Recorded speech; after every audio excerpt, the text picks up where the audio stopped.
Okay, let's get started. Thank you very much, everyone, and I'm sorry about the delay. It's good to see you all. We've just been setting up the videos. So we've got a hybrid presentation today. We've got some in-person presentation and Q&A, also some pre-recorded videos online. And those presenters are, some of those presenters are also joining us online. So hello very much. Oh, hello. If you're having difficulty, particularly for the people who are online, please just use the chat function just to tell us if you can't hear us loudly enough, or if there's any other issues with what you're seeing or not seeing, please do let us know. For those of you who haven't met me, my name is Tim Laurie, and we're working on Gadigal country today. I'm very pleased to be introducing a session on contested landscapes. And in particular, I'm introducing Matthew Rofe. We've just been having this wonderful, wonderful conversation actually about the sorts of research that he's doing at UniSA. He's an urban geographer. He's also really interested, or as part of that, really interested in questions of governance. So really excited to hear from Matthew and then his wider team, and he'll be talking to you a little bit more about the other members of his team. So maybe just give a warm welcome to Matthew. Thank you so much for coming. Okay, hello everyone. So I'm Matthew Rofe. I'm from University of South Australia, where I live and work on the traditional lands of the Kaurna people. I'd like to say a big thank you, obviously, to... I'll share your screen. Oh, okay. I want to say a big thank you, obviously, to Tim and Chrysanthi, because they've been sort of dealing with a lot of my emails and so forth. And I'd also like to thank our 6 external presenters. So as Tim indicated, this is, just go back a little bit. This is a project. Sorry, Tim, what did you do to me? I need to go back. I wonder if, will the arrows let us do it, or the arrows? Oh yeah, oh, there we go. Yep. Okay, thank you. So this is a project which was initiated with my dear colleague and friend from Brock University in Canada, St. Catharines, Canada, Professor Michael Rittmeister.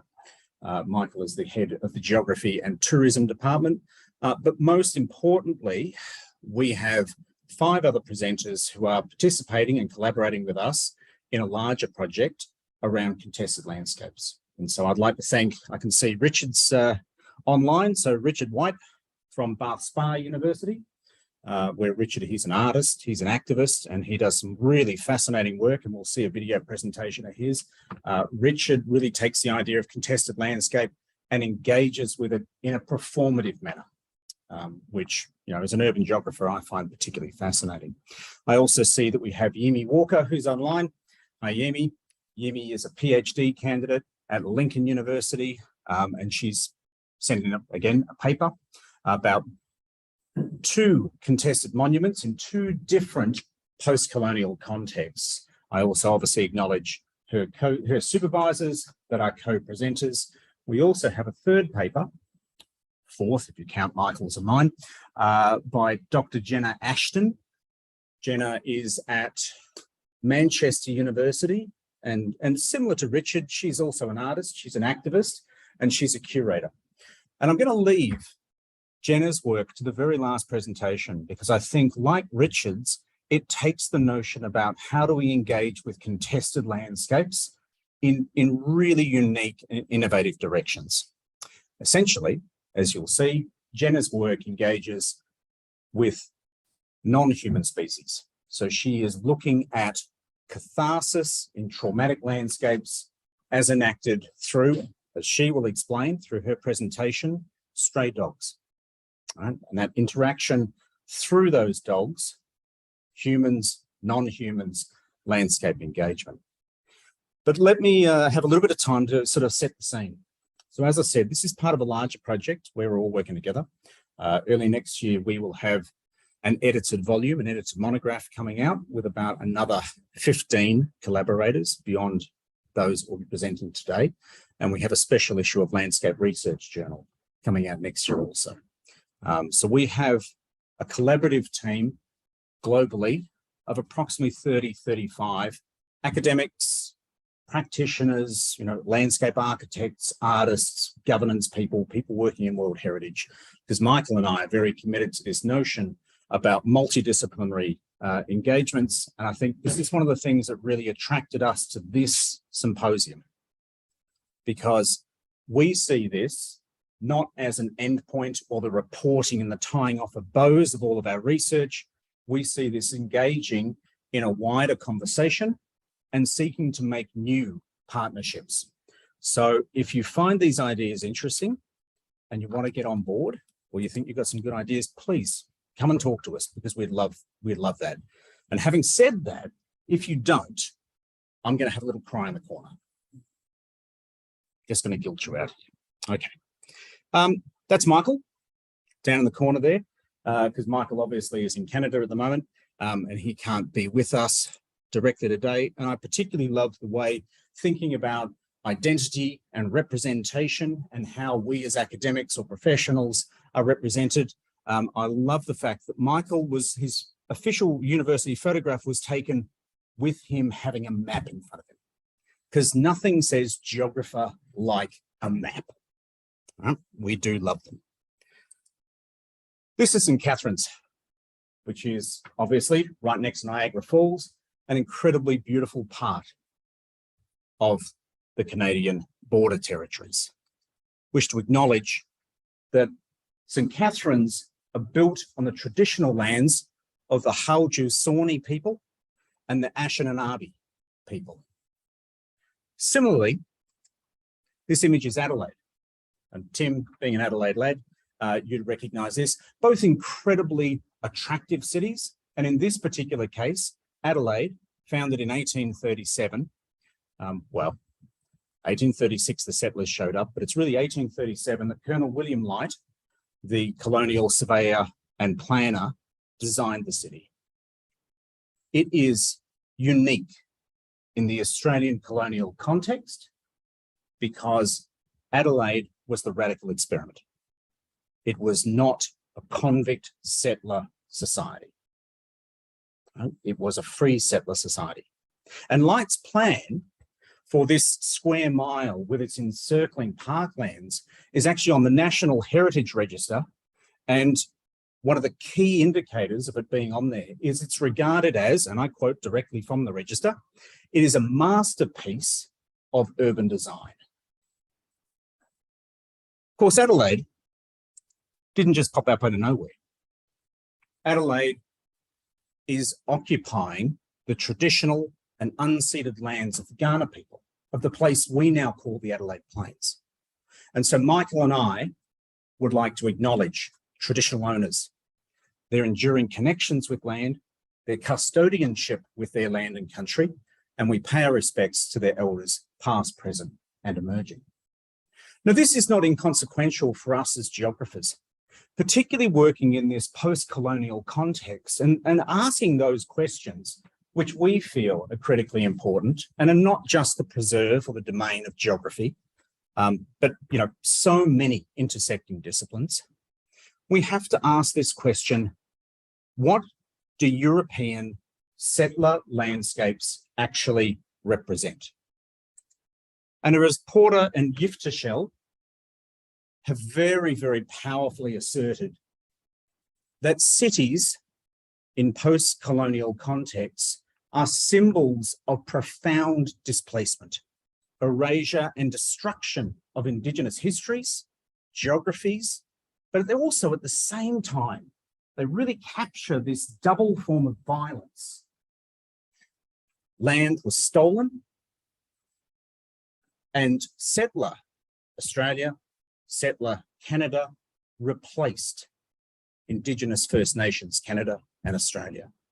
But their very presence also eliminates or it confuses, it reduces the ability to see this displacement because the landscape is powerful. And as geographers, so much of what Mike and I do comes back to that notion of space, place, identity, memory, and very importantly for our work and for the work of many others working in this space, contestation. And we are very much through that contestation committed to the processes of truth-telling and reconciliation. This is North Terrace. And I'm going to actually tell you a bit of a story about North Terrace and draw some examples out of that. This is regarded as Adelaide's key cultural precinct. And along North Terrace, if you've ever been there, it is incredibly high-end. It is beautiful from an urban design perspective. It is a landscape to draw upon Sharon Zukin, the urban sociologist who worked predominantly in New York. It is a landscape of power. Along this stretch of road, which again was designed as a key ceremonial street, you find the key apparatus or institutions of colonization, and hence dispossession and erasing and disempowerment. So you have the University of Adelaide. You have next to it the Art Gallery of South Australia. You then have the Museum of South Australia, which is this building right here. You have next to that the Library of South Australia. Then across Little Avenue called Kintor Avenue, which is just over here. You can't quite see it because of this is the Mortlock Vault to the State Library. Very, very beautiful space. Kintor Avenue, and then you go across that and you have the Governor's Residence of South Australia. And then across King William Street, which is the other key ceremonial axis, you have Parliament House. Then you have the railway station. A lot of people don't think about railway stations as a key apparatus of colonial and empire power. They are, because, you know, railway stations obviously key points in the extraction of wealth of Indigenous persons and their lands. And then you've got the casino. I'm not a casino man, but you can see this is a really small area and it's very, very saturated with these powers, these power structures. Lewis in 1979, that time when geography was really going through that, still going through that very powerful cultural turn, really captured the sense of an emerging landscape sensitivity by stating that the landscape, the human landscape, is our unwitting autobiography, where our cultural warts and blemishes are, for anybody who wants to find them, they're on show. But most importantly, it's this key about knowing how to look for them, how to see them. Lewis threw out, and his contemporaries threw out a challenge to us, which is, do not accept the landscape as one which is both natural and therefore neutral. And this speaks very much to the previous quote, that a part of, if you want to really connect this to Stanner's Great Australian Silence, or to the amnesia about pre-existence of First Nations people on the lands that we are on right now, cities become both a manifestation and a key mechanism through that erasure. So we're seeking, with our peers and our colleagues, obviously, to unpick these things, to problematize them. I want to focus, really think about two ways. I want to speak about art from violence, and then I want to sort of flip that on its head, and I want to speak about violence through art. Now, I'm not an artist. I have the least artistic, kind of abilities of anyone on the planet. But we focus predominantly on memorials, particularly on war memorials and settler memorials, explorer memorials, because they are significantly contested, and rightly so. This is the South Australian War Memorial Complex, I refer to it, because it's a very, very complex space. This particular memorial here is the South Australian Memorial to the First World War, like in Hyde Park, imposing, striking, beautiful. You stand before it in awe, you look up to it. This is a landscape where at key anniversaries, Anzac Day and Armistice Day, there are tributes, there are speeches, there are parades and so forth. For settler society and for the Australian Defence Force, this is sacred space. Right? When this particular monument was unveiled in 1931, this is part of what Sir Alexander Hoare Ruthven, who unveiled it and spoke to it, this is what he said in part. It is not only for ourselves that we have erected this visible remembrance of great deeds, but rather for those who come after us. It's that last bit that we're particularly interested in, because monuments and memorials are not just static artifacts that, are just occupying space. They are instructive. They are rich with a semiotic load that speaks not just to the generation that erects them, but also speaks to future generations. And as I said, at certain key times of the year, this space is activated in a way that makes that message loud and clear. But by its very physical presence in the landscape of North Terrace, on every other day, it whispers. It is not neutral, it is not natural, it is constantly speaking. Now, I'm not saying that that's necessarily a bad thing. What I'm saying is we need to actually be aware of these things. We need to recontextualize them and re-understand them and interpret them. If they are messages for us in the future, almost 100 years later, we do not have to receive the messages that were intended in 1931. We have the agency to interpret them as we see fit. And that becomes a part of that living memory. And memorial landscapes are memory landscapes as well. So what I want to talk to you about very quickly is the paucity of recognition of Aboriginal and Torres Strait Islander people in this key cultural boulevard or precinct, animated in the advertising material and all the tourism material as Adelaide's cultural, or South Australia's cultural heart, its beating heart. You want to understand the state of South Australia? That's apparently where you go. The study site that we've been working in is only 0.15 kilometres squared. It's small. I'm lazy. I'm not going to, no, I like walking around. It's tiny. Within that 0.15 kilometres squared are 264 memorials. 264. That's excluding works of art, because the project which we've been working on currently is focusing only on memorials as a very specific form of art, but it is excluded public art installations. 264. It is an area saturated with memory, and a very specific memory. And of those 264, only 6, I got that right, only 6 acknowledge Aboriginal and Torres Strait Islander people either specifically or more broadly. That is only about 2.4% of all the memorials in this space. It is a space of memory. It is also a space of forgetting. But steps have been taken to redress this. And I'd like to talk about 2 particular monuments which have been erected in about the last 10 years in Adelaide that seek to redress this silence and acknowledge the service of Aboriginal and Torres Strait Islander people in defence of country. And I say country very deliberately, because I'm going to start picking that apart in a little bit.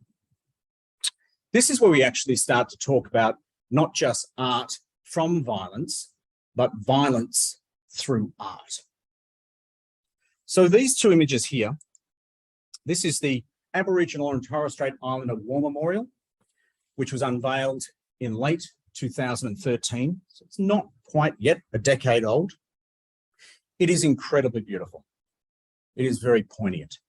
Its design, again, coming from an urban geography perspective, is very deliberative. It seeks to incorporate features that are of cultural significance to Aboriginal and Torres Strait Islander people and fulfill their ceremonial rights and obligations, but also those of the ADF, the Australian Defence Force. Okay? It's part of a series, really, of increasing recognition of the service of Aboriginal and Torres Strait Islander people through the ADF over the years. But here's the interesting part. When you actually engage with this really closely, you can see that the entire framing of Indigenous service is service to empire. Now, in saying this, we are not seeking to besmirch or diminish the sacrifice and the contributions of Aboriginal and Torres Strait Islander people. We fully, honour those things. But we also want to draw that there is no recognition of Indigenous defence of country in the sense of traditional land. And the dedication draws this out. Aboriginal and Torres Strait Islander people, Islander servicemen and servicewomen, fought and died for Australia. The first significant person in colonial Australia that started to use the term Australia in a collective sense for this continent was Governor Arthur Phillip. Now, we know that Governor Arthur Phillip is an extremely contentious figure in Australian history, and not far from here in Hyde Park, his monument, which says, in part, he was a perfect gentleman, is regularly defaced, and appropriately, because it was under Phillip's direct orders that the Appin massacre occurred, and atrocities that these days would be considered war crimes. So this notion about Australia really captures it and says Aboriginal and Torres Strait Islander service in the ADF is about protecting settler Australia, not the defence of their country. They've served in every conflict and peacekeeping mission in which Australia, again, has been involved from the Boer War, 1900 to 1903. Until the present day, Aboriginal and Torres Strait Islander people have served in defence of our country.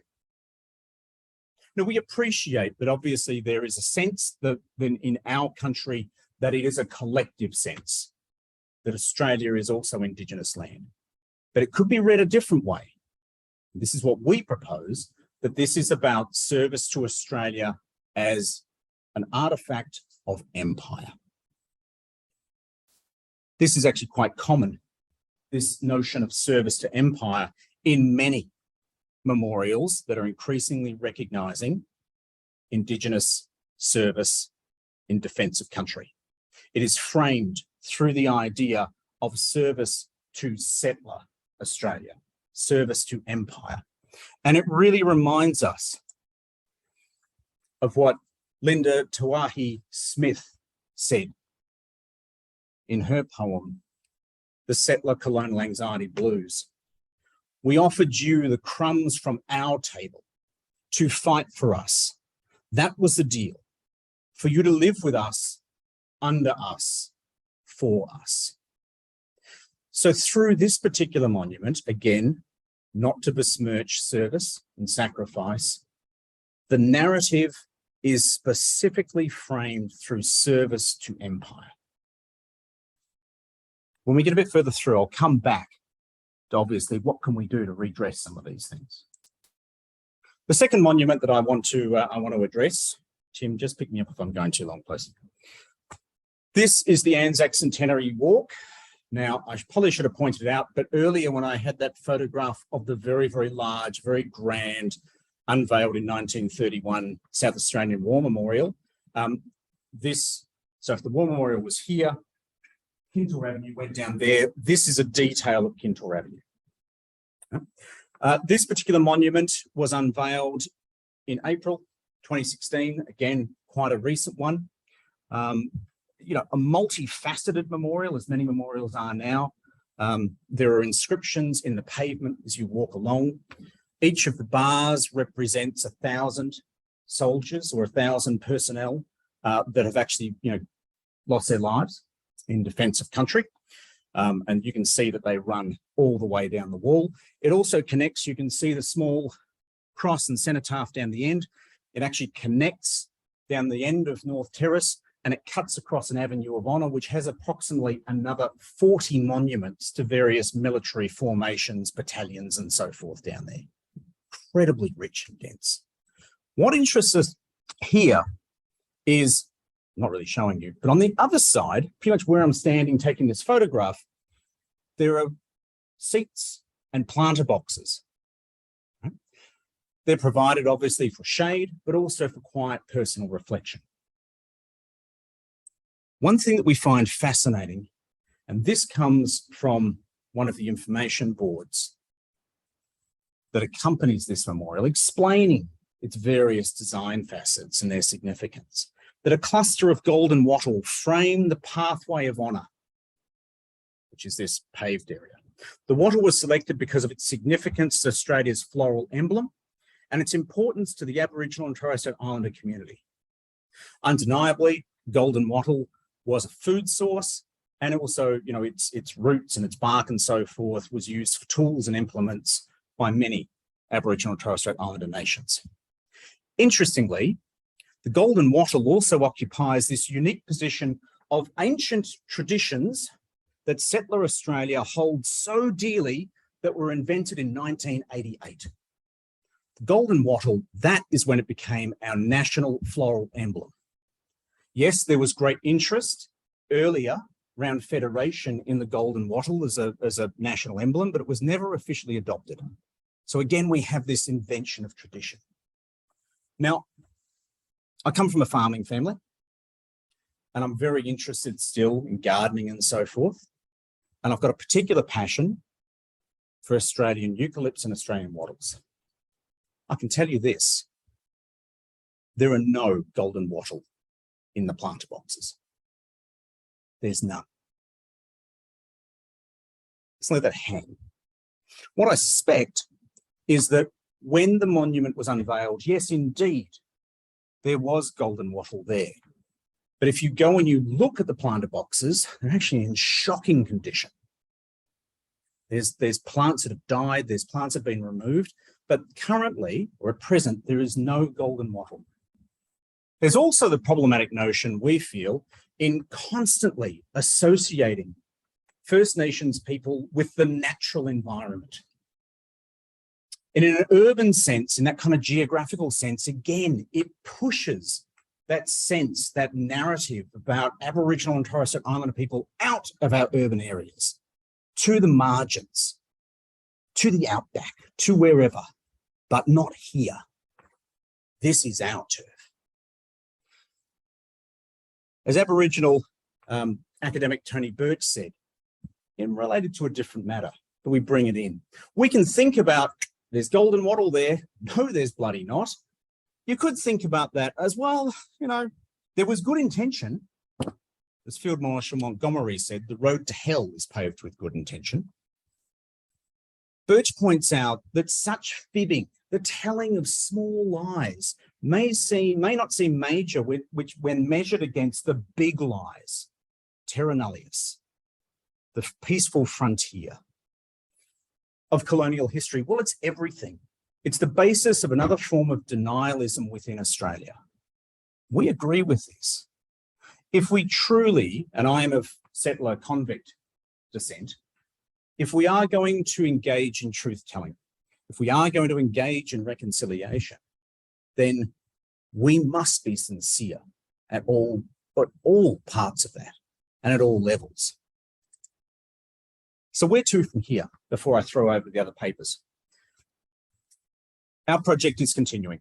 It's evolving, it's changing, and as I said, we're always looking for people to bring new ideas to richen this. So we would propose a continuing stocktake of contested memorials and their landscapes.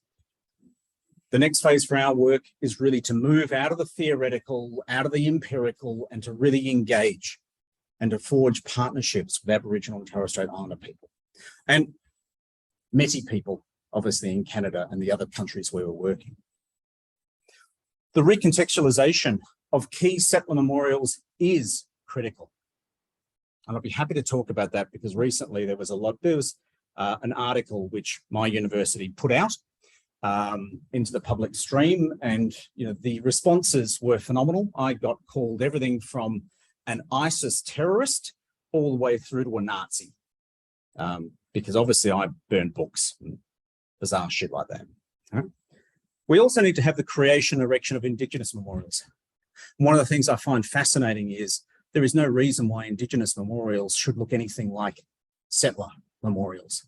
And again, the examples I've shown are really fitting in Indigenous people into European modes of representation. Memorials, you know, these types of new memorials must not be framed through service to empire. They must not tell fibs, because the little fibs are incredibly consequential. And equally, they must not be pushed to the margin. Because while the other monument, the Anzac Walk, is quite central, that key monument, the Aboriginal and Torres Strait Islander War Memorial, is pushed right to the margin of that cultural precinct. Unless you go to see it, it is highly unlikely that you will stumble upon it or encounter it. So I'm going to wrap up there, and then we'll get some of our video presenters on board. But thank you.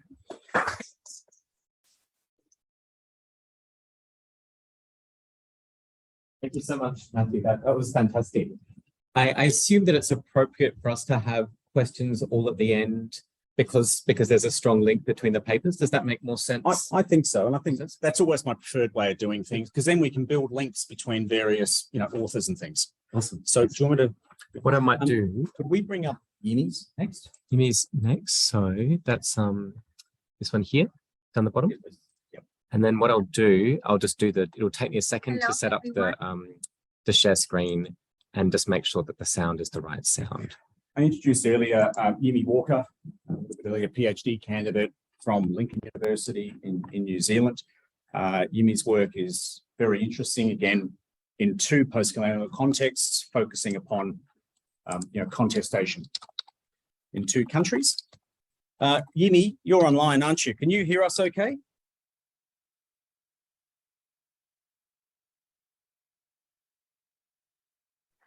Hello?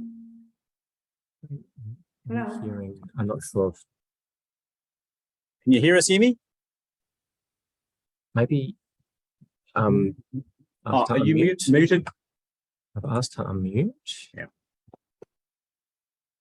Obviously, when we come to questions, Yumi, it'd be great to hear from you if there are questions related to your paper.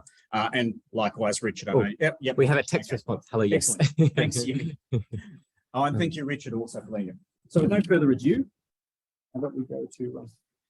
What I'm also going to do, I can tell that the sound is going to be quiet from the computer, but if we set this up, we can get this to amplify the computer. So start this from the beginning, and then I'll... Hello everyone, my name is Walker. I am presenting this paper on behalf of my co-authors and supervisors, Jackie Barron and Shannon Davis. Balance and the Velarcasa, what violent action against two statues in New Zealand and Colombia reveals about the political power of landscape. Monuments serve as selective narratives of the past that represent more than one point of view of state power or elite ideologies, but embody many layers of power that overlap with issues of race, gender, class, and local identity politics. Recent movements for social justice are demanding that we rethink what belongs in public space and what does not. As the locations for riots and peaceful protests, public spaces manifest the destruction of power expressed through the challenging of the dominance of the colonial era. In this presentation, we explore conflicts over two statues symbolizing European colonial presence on indigenous sites. On one hand, New Zealand's statue of John Ballance became the target of attacks by activists during the occupation of Pakatore Motua Gardens in 1995. And in Colombia in 2020, indigenous protesters in the city of Popayán, Cauca, pulled down the statue of Spanish colonizer Juan Sebastián de Belalcázar as symbolic reclamation of the historical memory of local indigenous people. By means of the background of the two figures, in some ways they are very different, but they share similarities in the ways in which they became symbolic of the processes of colonialism, and in turn how the representation of them, their statues, inflame indigenous groups. John Balance was an Irish immigrant who came to New Zealand at the age of 27 in 1887 to settle in Whanganui. While he was in Whanganui, he expressed his attitudes towards New Zealand's indigenous population, described by historian James Ballage. Shared the feelings of his fellow townsmen that the only good Maori, friendly or otherwise, was a dead one. Valence rose to become New Zealand's 11th Prime Minister, where he became a significant figure as a reforming statesman. Valence died 2 years after taking office and was followed by Richard Seddon, also a Liberal, who continued Valence's work by issuing in the Native Land Acquisition and Settlement Act 1893. Under the terms of the Act and other related legislation, the government was empowered to take Maori land whether the owners wanted to sell it or not. Under this legislation, 3.1 million acres of Maori land were acquired and given to registered farmers. Balance is viewed as a key figure in transferring Maori lands away from their original owners.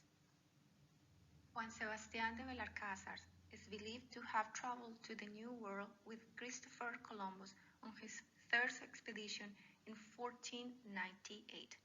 Belalcázar became a founder of important early colonial cities in the northwestern part of South America, including the Colombian cities of Santiago de Cali in 1536 and Popayán in 1537, and became governor of the surrounding district.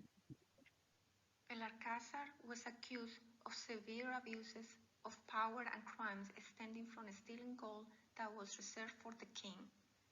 Despite Belalcázar's significant role as a fighter for the Spanish government and the fact that he founded a number of cities, his legacy was damaged because he was a brutal participant in the horrors of Spanish conquest.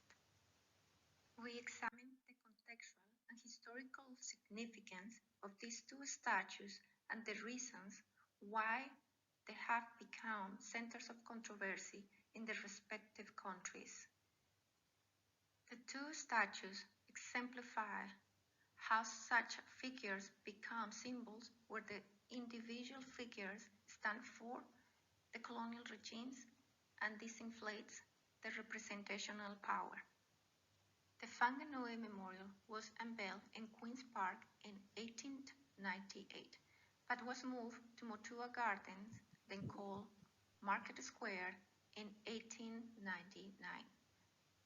This location is significant in relation to the subsequent narrative of the statue.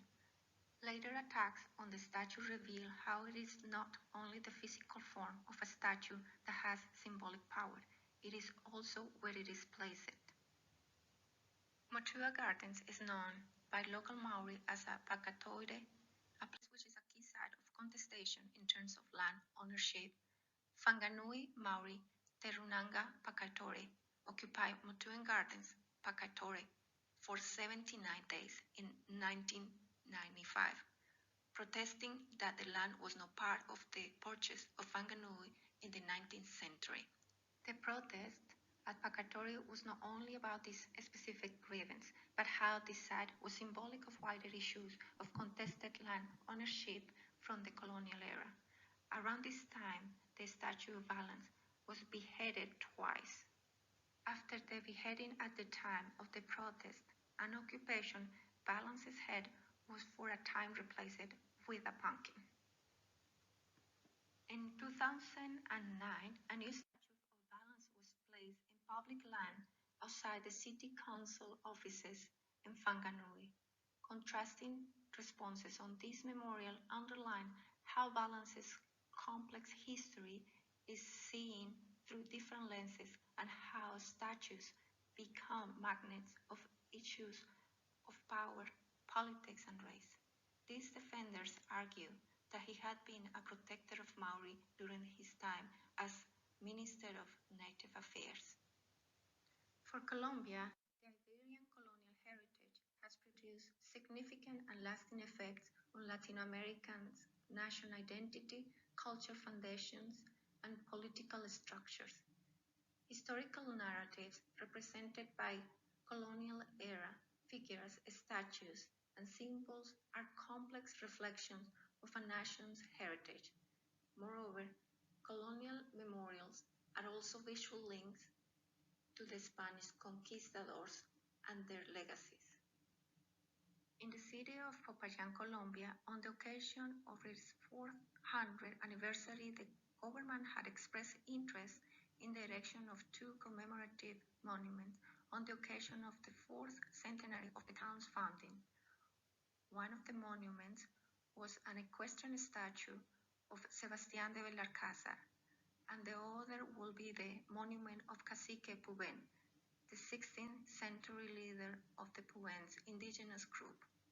The statue of the Cacique Puben will be on top of the Tulcan Hill, overlooking of the city, while Belalcázar's statue will be set in the center of Popayán's town square during that time, La Plaza de San Francisco. Events transpired differently than planned. However, instead of being placed in the square, the statue of Belalcázar was placed at the top of the Tulcan Hill in 1939, and the Cacique's monument was built but soon disappeared due to an unclear set of disputes and controversies. As with the Whanganui Valence statue, is the context that is significant, as El Morro de Tucán was the site of a pre-Columbian cemetery that dated back to the least 500 BCE. In the 1950s, archaeologist Julio César Cubillos conducted excavations on the pyramid-like site and discovered 14 tombs, along with a number of human remains and many artifacts such as clay, pots, and ornaments. The indigenous Misak group ran a trial against Belalcázar and found him guilty of crimes such as genocide, dispossession, and land grabbing, physical and cultural disappearances of indigenous peoples. The statue was pulled down and taken away by the government of the town. On June 17, 2021, an intervention was undertaken on the now empty plinth of the equestrian statue of Sebastián de Belalcázar in Popayán. The intervention was by the artistic movements named the Colectivo Gráfica Criolla and Entre Cuerpos, or Between Bodies. They claimed that they initially carried out an investigation and then painted different figures to revitalize the space to properly honor the memory of the space and create memories relevant to modern mestizo culture. From the perspective of the design of space, Valence and Belalcázar statues raise questions over how landscapes can be democratic when they are dominated by a single voice, that of the colonial past. The statues in Aotearoa, New Zealand and Colombia illustrate both symbolic power of the figures themselves and the potency of their location. Removing and debasing statues are palpable expressions of grief and anger, and they fraught questions over what to do with these memorials as a challenge for all involved in the context realm of public space. This is all for me, and thank you very much for your attention.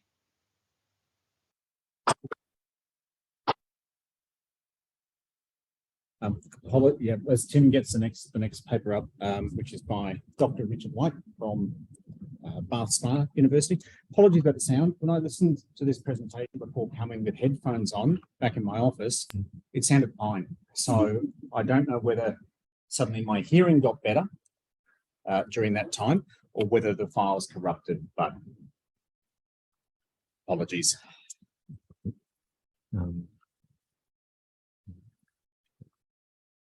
Let's go with this one here. Share sound, excellent. So it seems like sound is good. Richard could hear the sound. That's really good. That's very good to know. Okay, let's start this one. Okay. We're going to be. And welcome, Richard White from afar. Thank you for the opportunity to share my work with you. I'd like to begin with a few words of introduction. I'm an older, able-bodied man, racialised as white. I grew up in the southwest of England. My parents were from London, and my heritage is in the working people who were drawn into London from the fields of East Anglia and Kent at the end of the 19th century. I'm speaking from Bath in England, where I lived for 17 years and where the work I'm going to talk about took place. Bath is a UNESCO designated World Heritage Site. This is a city that owes its international fame and architectural wonders to the atrocities of empire. In Derrida's terms, it is haunted by that past, and in Till's terms, this is a wounded city. This presentation is about walking the names, a project I recently completed remembering, at least in part, the spectres from the workhouse. This is walking arts as slow activism, a participatory, corporeal, sensory engagement with landscape power and memory. More than 3,000 people who died in the workhouse are buried here. There are no memorials. When we started walking, it did not merit designation on any recent official map, least of all as a place of memory in the UNESCO World Heritage Site. UK burial grounds are typically recognised by gravestones and memorials, places where family members, descendants and others might grieve, show respect, and where the elite, even in death, manifest their wealth. Burial grounds of the late Victorian period evidence a particular cult of conspicuous public mourning and memorialisation. In contrast, the workhouse regime of the same period denied a dignifying, decent burial to those who died of poverty. This denial of a ritualised witnessing, a wake, and a memorialised last resting place forms part of the affective punishment for being poor and the wounding of the place. Until recently, the knowledge of the identity of this plot of still consecrated land only survived in traces of local memory and archive. Now, before we go any further, I need to take a quick dip into some social history to give you some context. And yes, we are not far from the regimes of residential schools and the economies of forced migration. So a bit of history, some more on the approach, and then a discussion of the process. Walking the Names emerged from creative work I'd been doing on heritage and social justice themes in Bath. It continued through the pandemic and the 2 UK lockdowns, and it was underway during the international resurgence of the Black Lives Matter movement following the murder of George Floyd. The project took place in a city uneasy with its past. I co-hosted and curated it in collaboration with writer and historian John Payne, whose great-grandparents' bodies are buried in the field. With few descendants of the buried to refer to and minimal formal archive material and only fragments of memory to work with, sensing and imagination were key tools. The process was an iteration of an emergent, speculative, walking with approach. This is a practice of social justice and repair, walking and asking questions with other spectral, imaginary, remembered human and non-human presences and absences. At a time of unrest and dislocation in Britain, fuelled by wealth extracted from empire and plantations, an 1832 Royal Commission studied the condition of the local casualties, the paupers, Britain's poor. The resulting legislation required parishes to pool resources, consolidating the provision of relief to the poor into a single union and house them in union workhouses, funded by a local property tax. In these purpose-built buildings, men and women, boys and girls were separated from each other, the harsh daily regime regulated by the toll of a bell. Poverty, the inability to save for old age or care for a family member, was thus punished by incarceration and humiliation. In the same decade, chattel slavery and the status of slave was finally abolished in the British Empire. And as Britain's poor were being warehoused in the new workhouses, former slave owners shared £20 million in government compensation. Former slave owners in Britain were members of the property owning class upon whom the new poor law tax was levied. Responsibility for the poor was transferred from church and charity into the hands of landowners and the state, leaving a legacy embodied in the fabric of what became Britain's welfare state. Dissonant accounts of England's past are surfacing, questioning the sources of the wealth that shaped the urban landscape and produced the post-enclosure landscape of the countryside. The spectral moment of this series of artworks is about the resurgence of these ghosts, these revenants. Walking the Names took place in the context of a city that has remained officially silent on the sources of its wealth, the origins of its workforce, and the burial places of its poor. This was part of a challenge to a socially constructed amnesia, the dead silence. Bath's Union Workhouse opened in 1832. Built to house 600 people, within 7 years the workhouse was already over capacity. As part of the regime of self-sufficiency, the dead were buried on site. By 1858, over 1,000 bodies had been interred in a plot close to the main building, and a further piece of land was bought and consecrated. This new burial ground was the site for Walking the Names. Between 1858 and 1899, over 3,000 bodies were buried, from babies a few days old to elders in their 90s. Unlike the old Victorian cemeteries, where plant life has been a key agent in their transformation to a distinctive, loved, memorable place, the Bath Workhouse burial ground was, well, until recently, municipally anonymised and forgotten. The grass was cut in lines and errant stones pushed to the edge. But non-human life is resilient.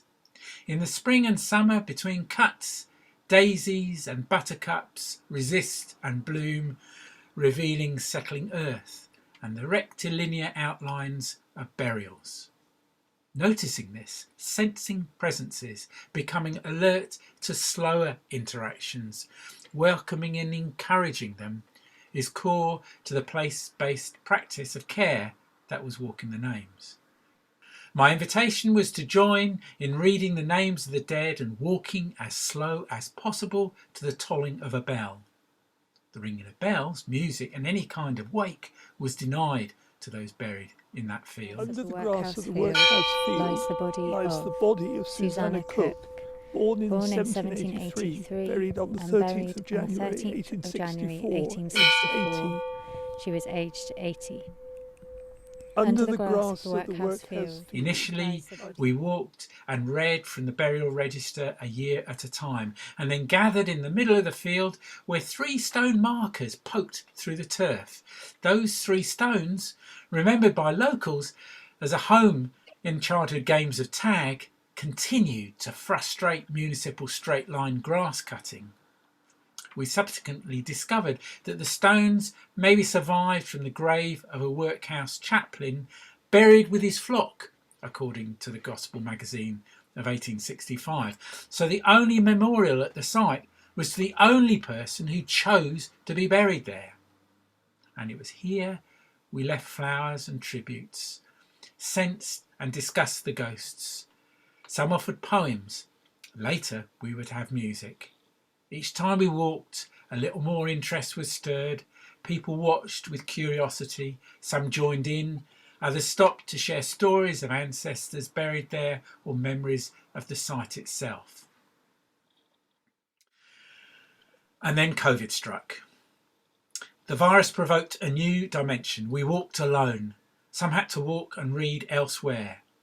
I invited walkers to record themselves and share the file. I layered these and played them out at the site, publishing them to the web page and social media. Paradise. Born in 1839. Born Buried on the 16th 1839 of January and buried 1864. on the 16th aged of January 33. 1864. Walkers began to place small flags with a name from the burial register near the stones.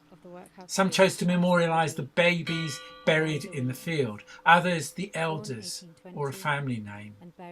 We were welcoming in the names, giving them a voice in a fluttering flag and a new affective connection. The collection of small name flags, ribbons and pennants grew to become a poor memorial, renewed each month and often added to in the days in between. We had begun to activate the landscape.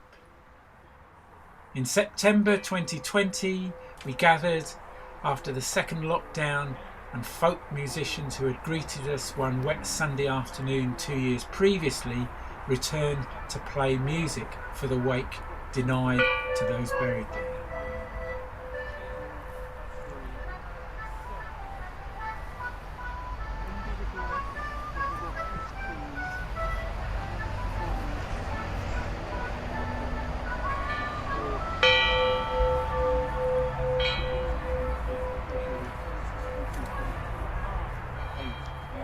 Our post-walk conversations were rich and varied, developing a particular edge as the COVID death toll mounted in the underfunded care sector, and a critical reflection on memorialisation and privilege following the toppling of the statue of a slave trader, William Colston, in nearby Bristol. After 18 months of regular walking, walkers' affective encounters and emotional attachment to the site are widely shared, and demands for a more official recognition of the site is currently being realised. The view that heritage undertakes cultural work, giving authority to the values of a particular social group, is well established. Bath's Royal Crescent and other architectural features of the city of Bath offer no invitation to reflect on or even know the source of the wealth they manifest. Bath's slave-owning and colonial past hides in plain sight, just as the turf of the workhouse field conceals what lies beneath.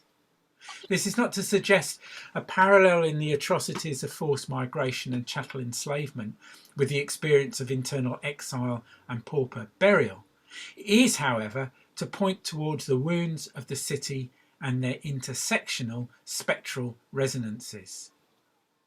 Moving slowly, sensing, questioning our very steps in a co-created soundscape induced a particular mindfulness and corporeal awareness, a flow of involuntary sensations and affective response turning towards empathy.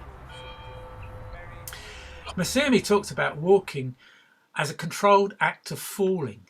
In the stumble, the learned and embodied tension between corporeal vulnerability and unseen forces is momentarily pushed into present attention. The stumble many of us experienced was a powerful moment in which the site terrain in some way both wrong-footed us and generated knowledge. For some who misstepped or stumbled on the workhouse field, it was a spectral encounter with a deceased person whose name they may have just read. This activity generated new embodied knowledge and understandings of the site towards a barely articulated, shared, custodial sense of responsibility. Affective resonances, not limited by time, generated a commitment to carry and retell the stories and call out the official custodians of the site, the holders of the silence. Walking the Names presents a process of opening to an understanding and repair of epistemic injury, invoking other ways of knowing. Sensing ever-present ghosts and seeking to learn from them, the process draws out forgotten, silenced, unheard and subaltern accounts. Despite the punitive erasures by past authorities, Walking the Names reclaimed a field as a space of memory from official amnesia and oblivion. Teal's theorising of the city from a post-colonial perspective and the invitation to imagine a city that is defined not by its buildings but by its ecology involves engaging people and activating their senses, renewing alertness to the spectral. Walking the Names and the interventions I've hosted offer a somatic approach, mobilising the stickiness of effects through which social repair in the wounded city might begin. The Walking With approach, invoking multiple ways of knowing, has enabled the burial ground to speak, to become a site of memory and reflection, a place where the spectres can be heard. It is part of a wider challenge to the silencing of questions of race and class in the dominant narrative of the city. Slow activism towards a more honest and just reframing of Bath as a World Heritage Site.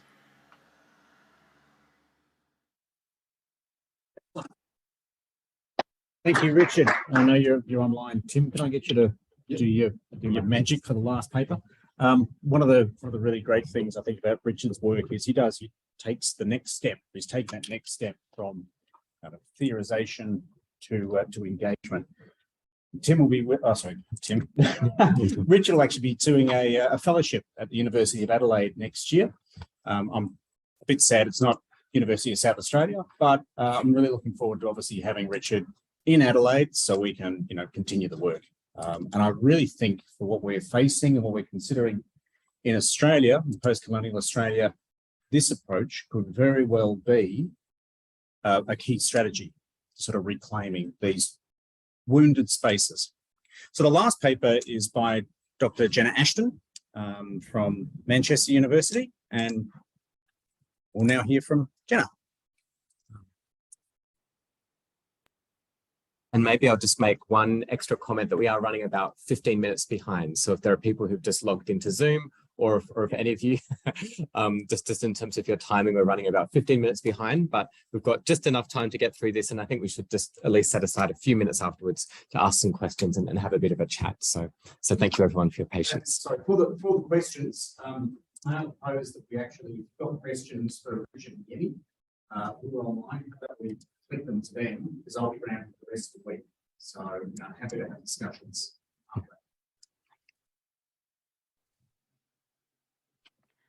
I'd like to introduce you to the dogs of Pristina.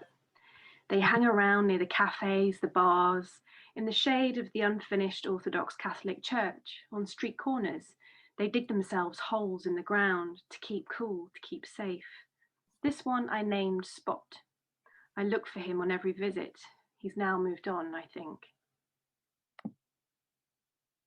The Kosovo War started in late February 1998 and lasted until the 11th of June 1999, part of the wider Yugoslav wars of the 90s.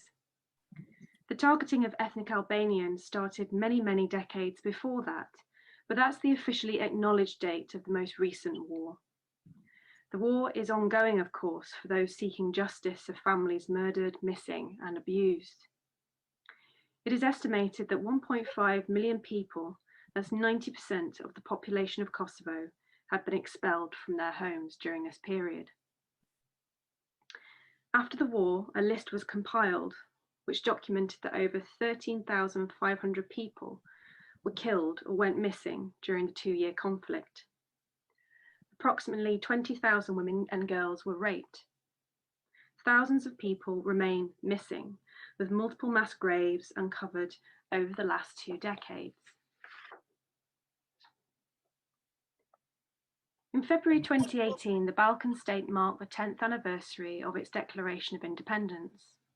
The average monthly wage is just €360, and growth is dependent on remittances from the diaspora. Unemployment is around 30%, and youth employment is over 50%. I'm reading this information over and over as I touch down at Pristina International Airport. The facts, the figures, the data rolls off the tongue quite easily now. This is my third visit to Kosovo in 6 months.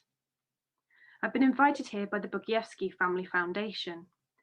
The Bugievskis were child survivors of their family's massacre in Podjeva, a village just outside of the main city, Pristina. They were among the 3,000 Kosovar refugees that came to Manchester in 1999. 20 years on, they are resilient, beautiful, and talented young people seeking to use the arts and heritage in a difficult and fragile process of transitional justice. To use the past to imagine a different kind of future for Kosovo's very young population. The Bugievskis are artists. They think and dream like artists. The national memory and its national heritage venues is full of gaps, inconsistencies, fabrications, ignorance, and silences. Pristina is often described in the tourist blurbs as an ugly city. It doesn't have the rolling, lush landscapes or cultural stamp of approval by UNESCO like Prizren or Peja, but I like its style. Its contradictions of Yugoslav brazen brutalism and craft, alongside the numerous abandoned spaces and corners, they wait patiently for artists and curators to fill them with life and hope. The scars of war are ever visible in Pristina. It is a city stifling its trauma of the missing and dead. The blank spaces where nothing happens, where only the dogs of Pristina are permitted to occupy. These in-between places between knowledge, superstition, oppression, liberty, the new, the old, those grey areas where people are afraid to ask questions, to provoke. No more violence, no more hate, please, but where is our voice? Inequalities of all kinds are still rife. But artists are never silent for long. They remained or returned to Kosovo. The Bugievskis, Zeka, Besa, Eliza, Eshref, Ismet, Rudina, and many more. Fuck your ethnic cleansing, they said. Fuck your legal definitions of massacre and genocide. We have memories too, of blood, of screams, lost limbs, babies and mothers. They were not soldiers. They were playing in a garden. They were walking to school. The artists keep pushing, keep pressing on that nerve. Remember us, say the dead.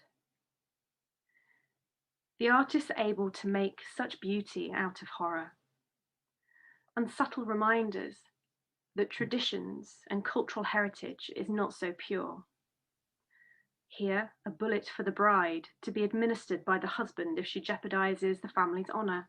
Wrapped in an embroidered cloth, the father hands it over to his new son-in-law.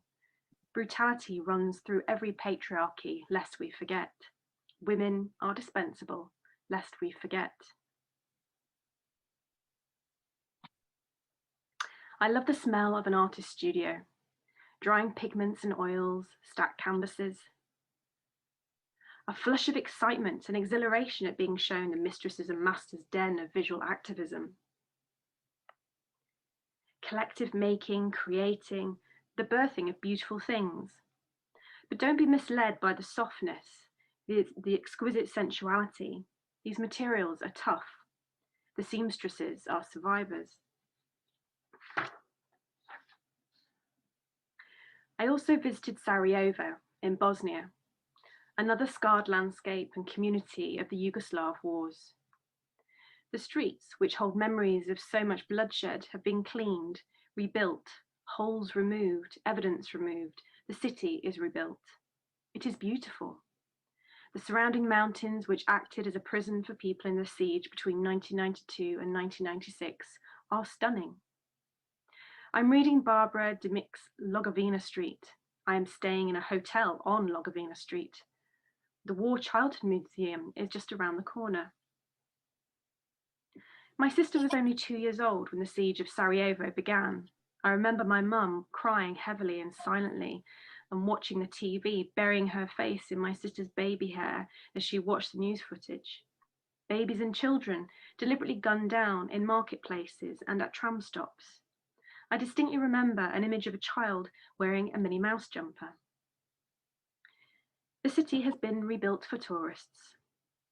I couldn't reconcile these contradictions. I was only in the city for a couple of days. I felt guilty. Was I now part of this dark tourist trade?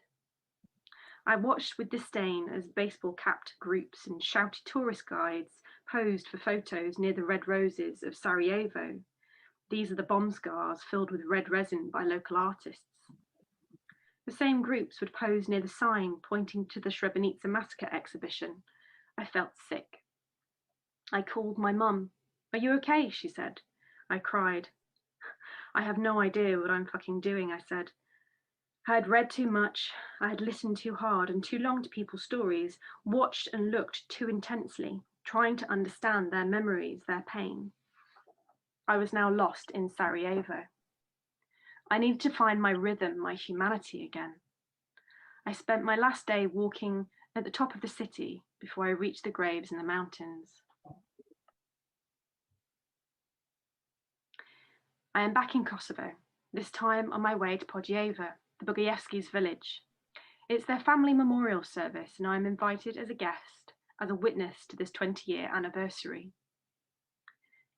We move again onto the wonderful Peace Park. I am surrounded by youth and life and laughter.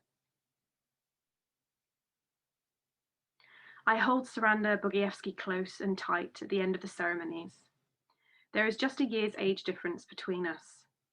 At the age when her family was massacred, I was just moving schools. We both ended up in Manchester at the same time. She as a survivor, as a refugee, and I as a child in a family escaping domestic abuse. Both childhoods infected and torn apart by patriarchal violence. A confident and hopeful dog of Pristina follows me back to the hotel. It's my last visit to Kosovo, and the 4th of July flags are flying high. There are many hero statues in Kosovo. The Bill Clinton statue is probably the worst piece of art in Pristina. Artists hate it. The summer in July has arrived. The usually grey-brown grass is now a vivid green, and the limited floral displays are wonderfully garish. The dogs of Pristina call off in the shade of the National Library. They're smart, they have found the air conditioning outlet. The nearby cafe will provide them with water. But Pristina is always full of the unexpected, reminders that the city is a site of conscience. It has its dark spaces as well as tales of resistance. The last place I visit is the Grand Hotel.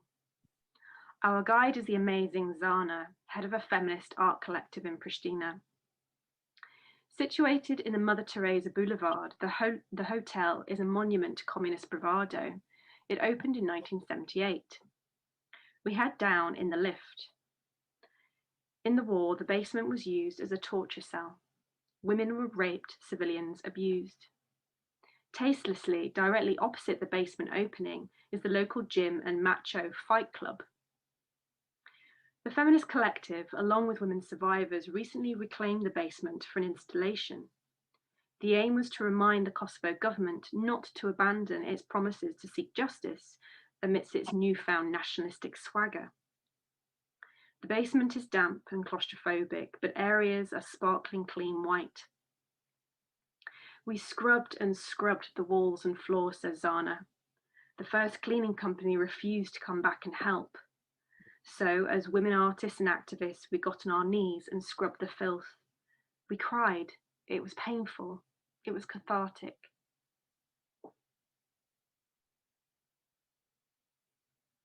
We are given a tour of Tito's old apartment.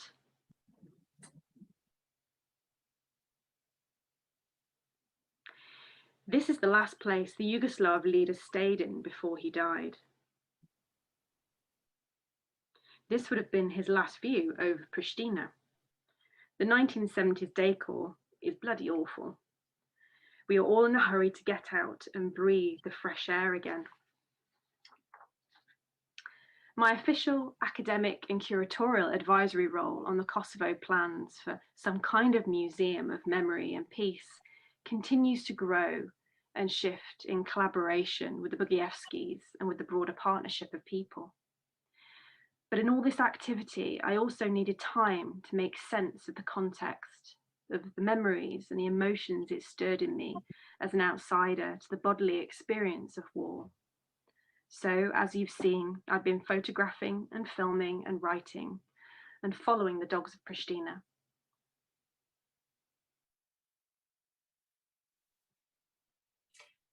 Thank you for listening to that piece. That was written and recorded in 2020, following my visits to Kosovo and Sarajevo, as I talked about in the piece.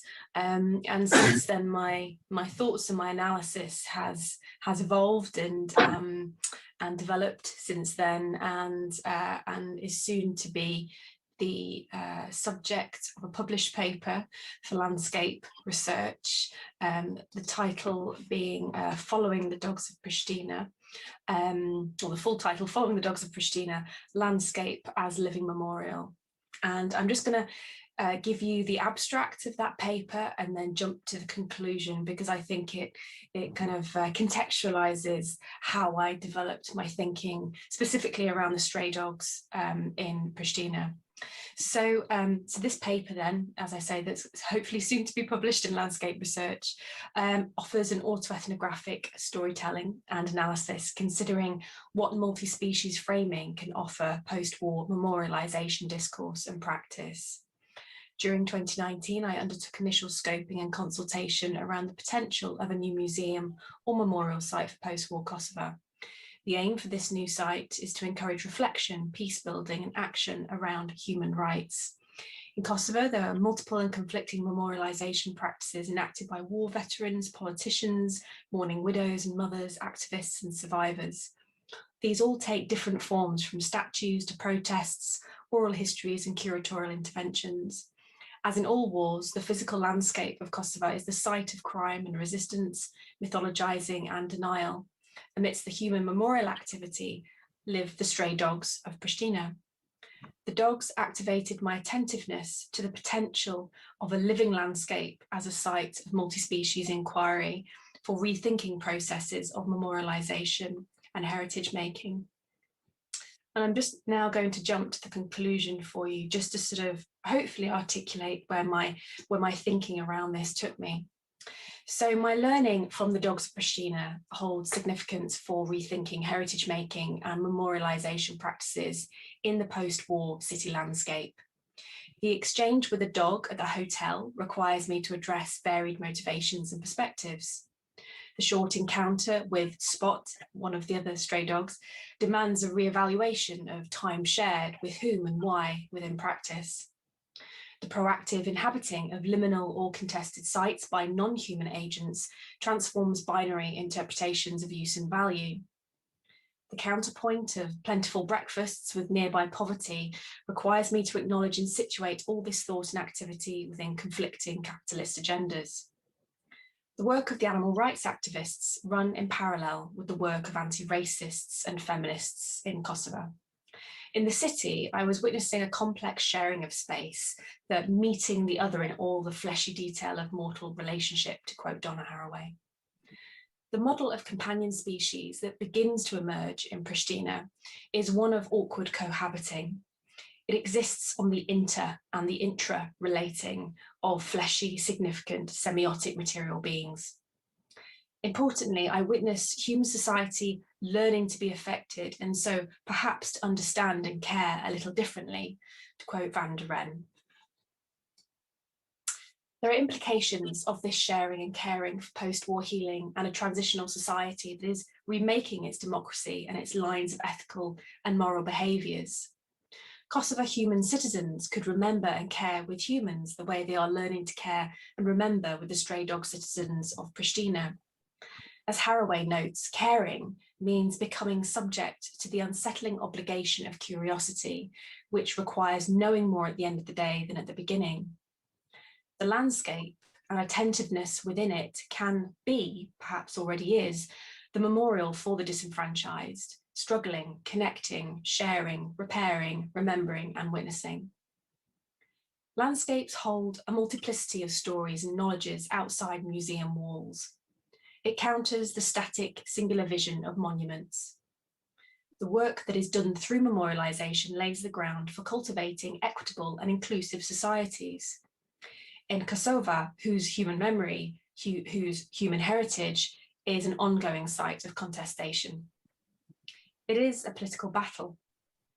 I argue that paying attention to non-human actors in the landscape offers an alternative ethical framework for working through the complexity of trauma and loss and remaking shared worlds. This work is never applied, but is always emergent, to quote Van der Ven. Arguably, heritage practitioners should spend less time with museum artifacts, buildings, and statues, and give time to supporting the flourishing of place-based living cultures in all their forms. Thank you for listening, and I enjoyed joining you, look forward to joining you in the discussion. Thank you.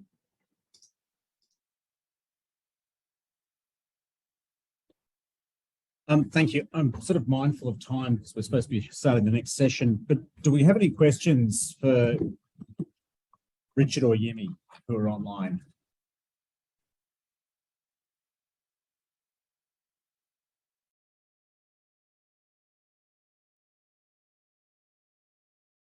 In an earlier career, I used to be a high school teacher, so I'm particularly good at saying, and you. I'm not saying you to you. Did I just cut you off? Yeah. Who's online?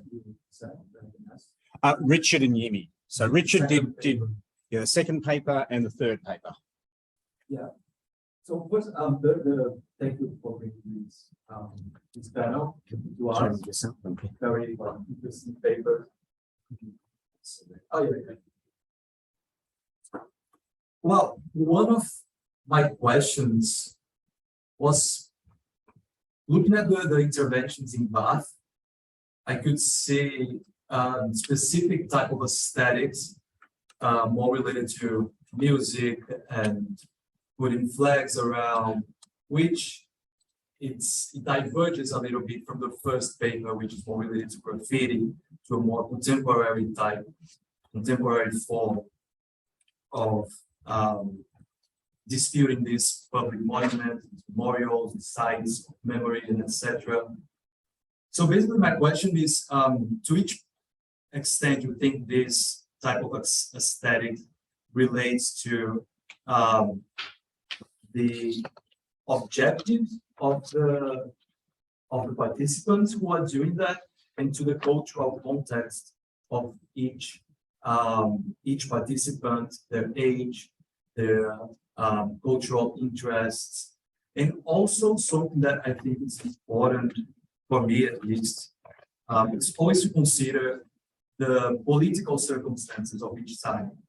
Even though we're talking about individual social efforts, individual agency, and etc., I think the political circumstances define a lot of what of how we frame these pasts and how we are disputing these pasts. So, yeah, how do you think government initiatives, how do you dialogue with government initiatives?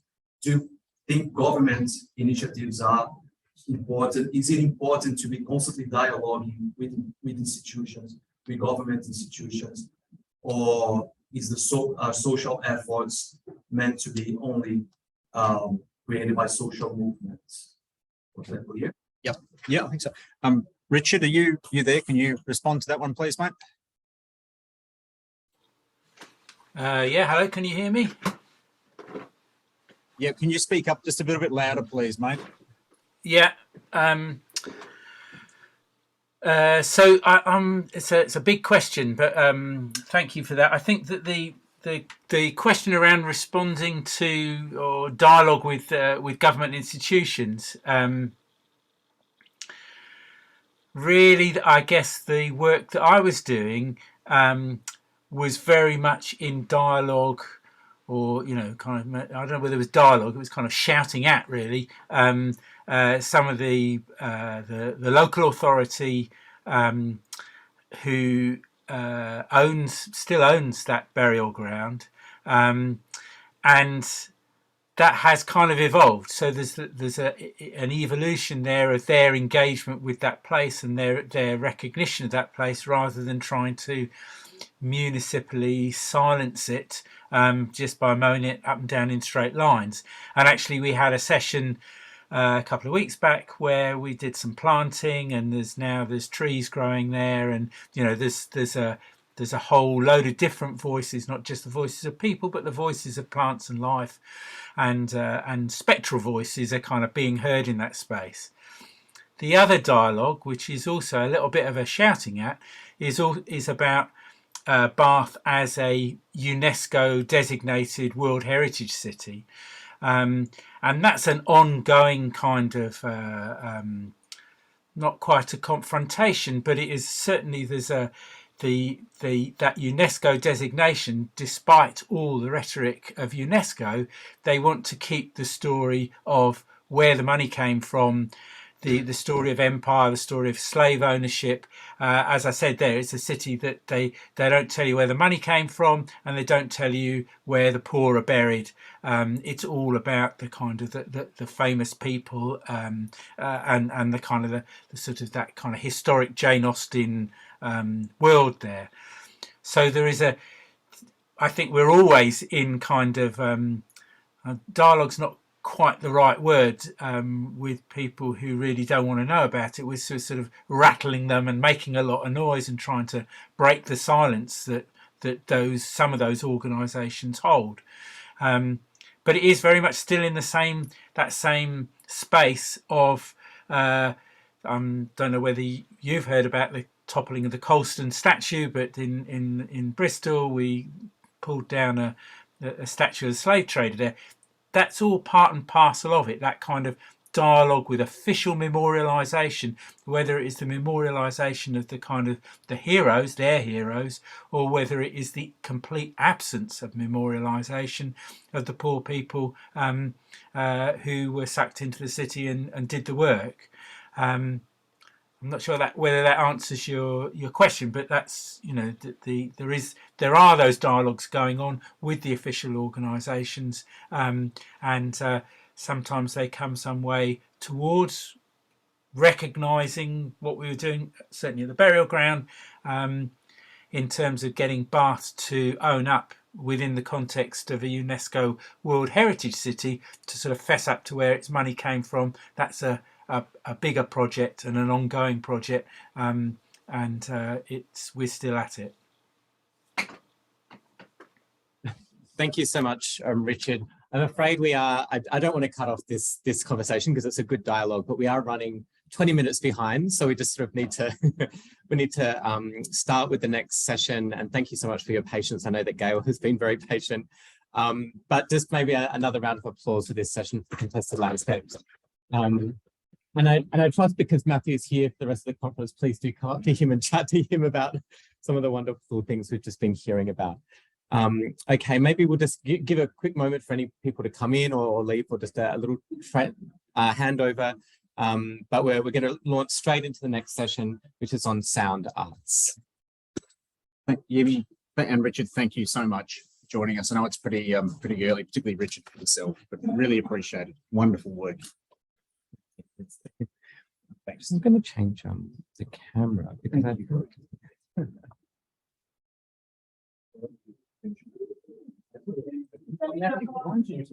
yep, camera here.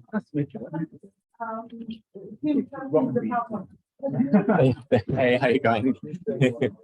How's it going?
Yeah.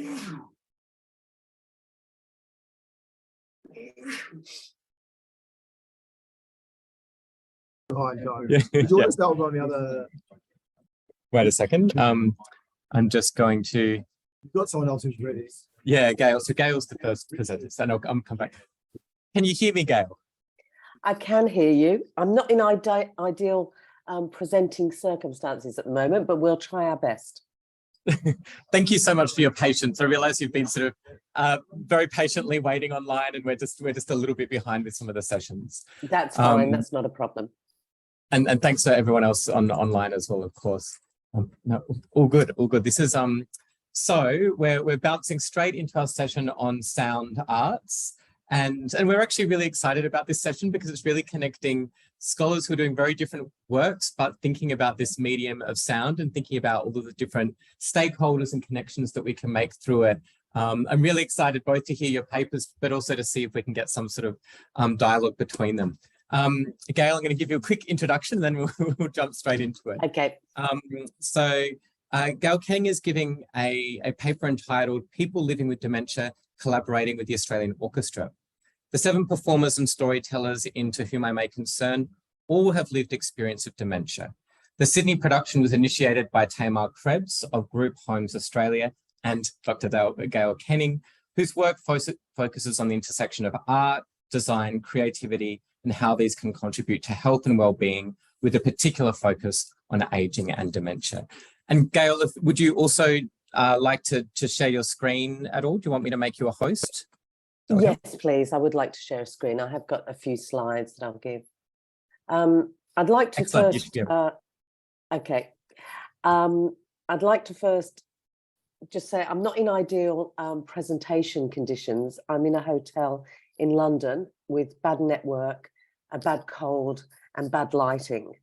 I didn't expect to be here. I expected to be on wonderful Gadigal land, and I'm looking forward to going back soon. But really what I want to talk about today is the conflicted area of dementia and people living with dementia. And this is a focus really on the lived experience of dementia. So I will share my screen because it's probably easier to see than actually seeing me at the moment. So let me just see if I can find my PowerPoint. Oops. Sorry, just a moment.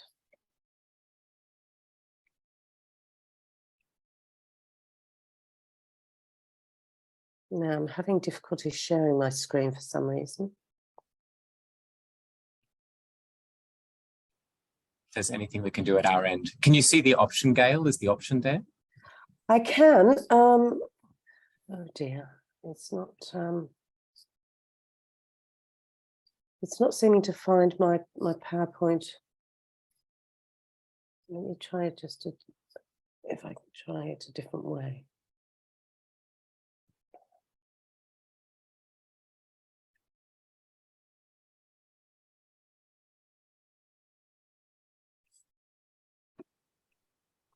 Now that's going to be a pity because I've also got a video that I'd like to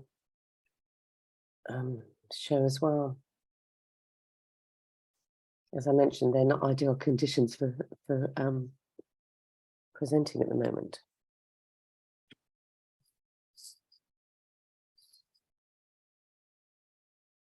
I wonder if I can email you my presentation whilst I talk. Are you able to present it from there? I just don't have email installed on this computer because this is a generic UTS computer. I might be able to do some fiddling, but it will take me about 5 minutes in the background. So if you send it, I think I can get there. But let me try that. Actually, I don't know how I could do that. Okay, let me just. I'm very sorry. Now that I think about it. Okay, I'm not quite sure why it's not sharing. Let me just have one more look at this, and then I'll try and go without if we need to.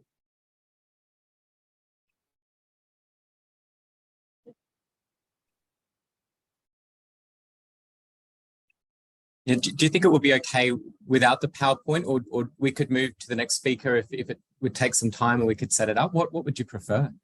Can we do that? Can we move to the next speaker, and then I'll make sure that this is sharing, and that would be the best option. Yep. Yeah. Thanks, Gail. That's all good. Okay. Thanks.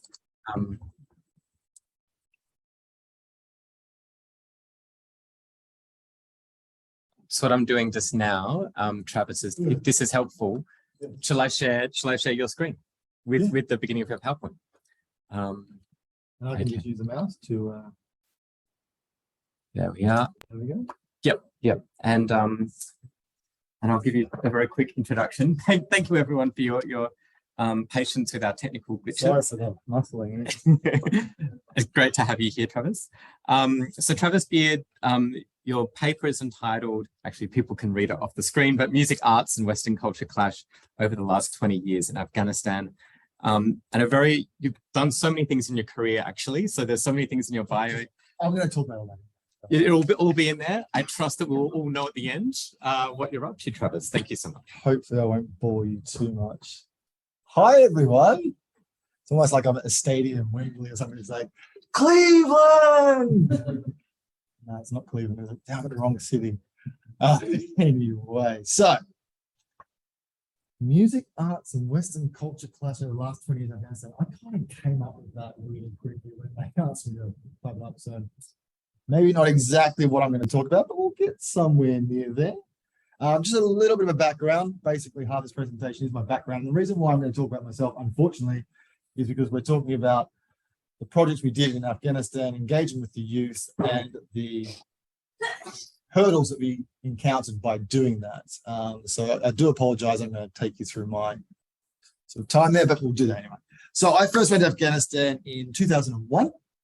The US were entering from the northeast via Tajikistan with the Northern Alliance, invading in a sense, and I came through the southwest from Iran and went to a refugee camp called Makaki and in the province of Nimruz as a photojournalist to document the refugee plight. It was my first exposure to the refugee plight. I've never been to a refugee camp before. And honestly, I didn't know much about Afghanistan, my first time. I didn't even know much about the US invasion. And I certainly didn't know that on December the 6th, 2001, the Taliban attempted to surrender to the Americans, which was ignored. But more importantly for me, I contracted the Afghan bug, which is a itch-like sensation that you get from visiting a country like Afghanistan. The culture, the mountains, the people, not so much the food, is enchanting, engrossing, and you can fall in love with it. And I fell in love with Afghanistan, and it's still in my heart today, hence why I'm here right now. But it took me another 5 years to get back to Afghanistan and live there permanently. In 2006, I returned as a teacher. Oh, sorry, I need to do slides at the same time I'm talking, don't I? Sorry, how do I just do the... So, refugee camps. Sorry, I'm just going to give you the thing. So yeah, refugee camps. My photographs were some of the first photographs that come out of Afghanistan to be published in the Australian newspapers.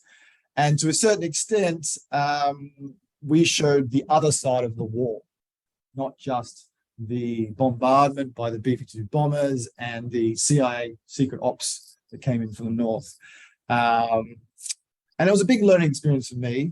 And I will now move to the next slide because now I've got it going at once. So I taught photojournalism at the Einar Media Institute, which was the first of its kind in Afghanistan. And we were teaching the first generation of media practitioners.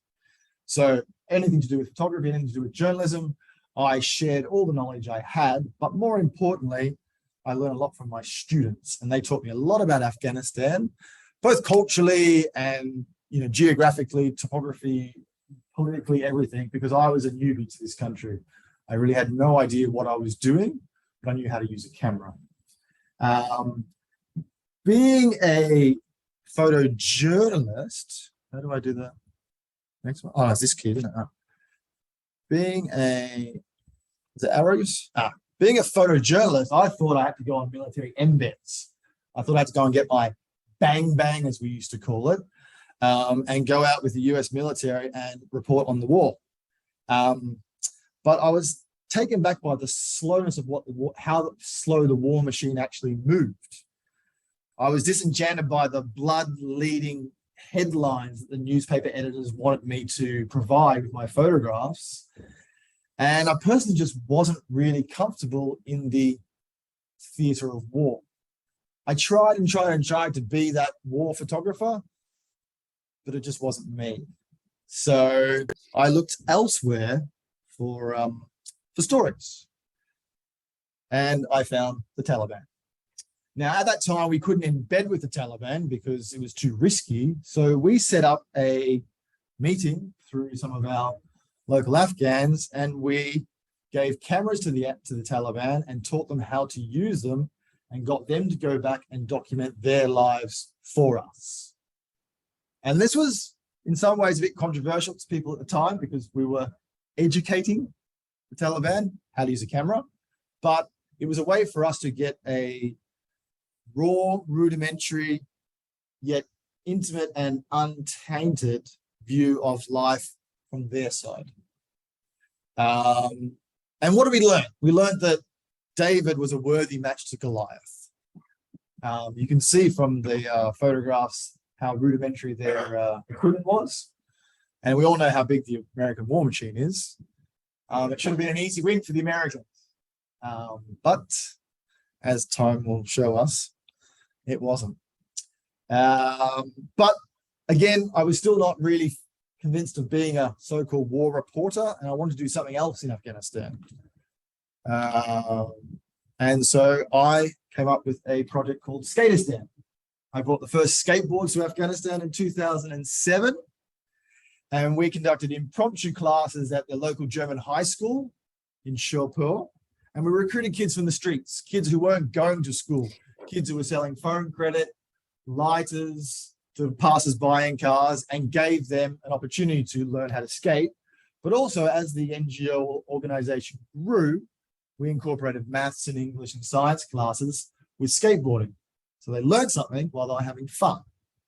And it was a really cool project. It became legitimately non-profit in Afghanistan and eventually grew to other countries in the world. And I thought we were doing something really good. That's one of those dudes. Do I go across or down? Okay. Also, I was a keen motorcyclist. We had a motorcycle club called the Kabul Knights. A little bit politically incorrect when you think about the Crusaders of the Middle East, but we didn't understand that at the time, so we called our motorcycle club the Kabul Knights. But anyway, Afghanistan is a motorcycle mecca. It's dirt roads that go forever into the mountains, and you can have a lot of fun on two wheels. I went outside the wire, over the mountains, and across the country without any security. I met Afghans from all walks of life and shared naan and green tea with them and talked about local goings-on. Many Afghans said to me in years to come, "You've seen more of your country, of my country, than I have myself." I'm not bragging like that, but it's true. I saw 29 of 34 provinces on a motorcycle. And that's all the back roads as well, not just the main highways, which were generally more dangerous because that's where you'd have your attacks and so forth. So the back roads were safer. But I felt blessed to be able to visit and view this majestic landlocked country. I really feel lucky. It could be one of the most desirable tourist destinations in the world if you could secure it. That's another story. But unfortunately, in 2008, this character, Mr. Obama, got into power. And everyone went, "Oh my God, Obama's going to save the world, black president, amazing." He actually did more drone strikes in his two presidencies than any other president before and after. He was maybe not himself a warmonger, but his administration did a lot of damage in Afghanistan. Coincidentally, bombings of wedding parties, funerals, civilian convoys, and house raids, which are particularly culturally insensitive in a country like Afghanistan, all went up through the roof in numbers and casualties and figures. We wanted to visit these families, so we went, oops, sorry, how do I stop? I'm not talking as fast as my slides. How do I go up? Yeah. Yeah, there we go. This guy, this joker. Look at him. Yeah, so we want to go into these rural areas and interview people that had been affected by what we would consider a pilotless plane that could kill your brother, could kill your mother, could kill your whole family with just one button being pressed from some operating base in America, all remote controlled. Scary idea, but this was reality on the ground in Afghanistan, and people's losing their livelihoods and their whole families from such destructive devices. And we subsequently learned that this is why a lot of rural Afghans, and sometimes in the cities, actually joined the Taliban. Because this massive war machine came in, was meant to bring in all this development and progress to the country, yet people were dying in their backyards from this mysterious bombing. I'm not saying that I condone the Taliban for their actions, but I understand why people were recruited or joined the Taliban. So Obama came in, and in 2009 he announced a troop surge, 30,000 more troops to Afghanistan. I think at its peak, including Americans and NATO, there was 140,000 soldiers in Afghanistan. Huge, huge military operation. And with that, this is where it gets to the important stuff or interesting stuff. With that came a funding tsunami. So all the aid agencies, your UN and your embassies and your Oxfams and all these characters just literally dumped money on Afghanistan. We're talking about billions and billions and billions and billions of dollars, not just trickling over a couple of years, dumping it. And what happens when you get that much money? You get a lot of problems because people struggled to spend this money. There was agencies there who were literally throwing money at anything because they had to spend their funding by the end of that fiscal year. If they didn't spend it, then they got a slap on the wrist. And so you'd always see at the end of a fiscal year, I think in Afghanistan it was March to March, you would see people going crazy around February going, I've just got like $150,000, I've got to get rid of it. You got any projects? Yeah, sure, there you go, bang. And we did benefit from this. But it was an interesting sort of phenomena. And one of my friends who worked for the NATO at the time said they referred to money as a weapon system. A way to fight the war was to use money. Because obviously weapons, conventional weapons weren't working. But we obviously tapped into this money as well. A loose group of artists in Kabul called Combat Comps. And we had this idea in 2009 to introduce graffiti to the country. This is technically, we were called warlords, as in wall lords, not warlords. This is technically 2 years before the art lords came around, but we won't go too much into that until later. But we brought an artist in from the UK. His name was Chu, and he taught the sort of artistic community that we'd sort of plucked out of society how to use a spray can. Now, we had spray cans in Afghanistan, and they used to spray on the wall phone numbers saying plumbing and a number, and you call up and you get a plumber. But no one was doing art with spray cans. And these murals on this wall in an industrial area of Kabul were the first of such to to exist, and therefore we had a new cultural kind of shift in Afghanistan, and graffiti became part of the landscape. I'm just going to pause it there because I want to really talk about this for a second before we lose that video. We introduced graffiti as a defiance towards the systems built around the war machine. We were trying to give these Afghans a voice and a tool so they could say something about what was going on in their country. But unfortunately, eventually the movement got sucked up by that war machine, and artists were contracted to do public service announcements, to create campaigns for different NGOs. Oh, sorry, we're going again. And basically, oh, I'm already 5 minutes. Shit, quick, I gotta go forward. All right, move forward. Skip that. Move to the next thing. I'll skip the Kabul nightlife because you know that we all had fun, right? We'll get to the music.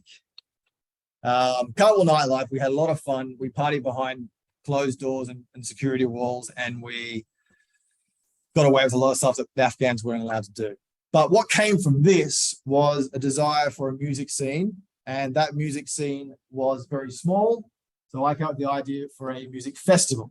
And we had the first contemporary music festival in Afghanistan in, I think it was 40 years.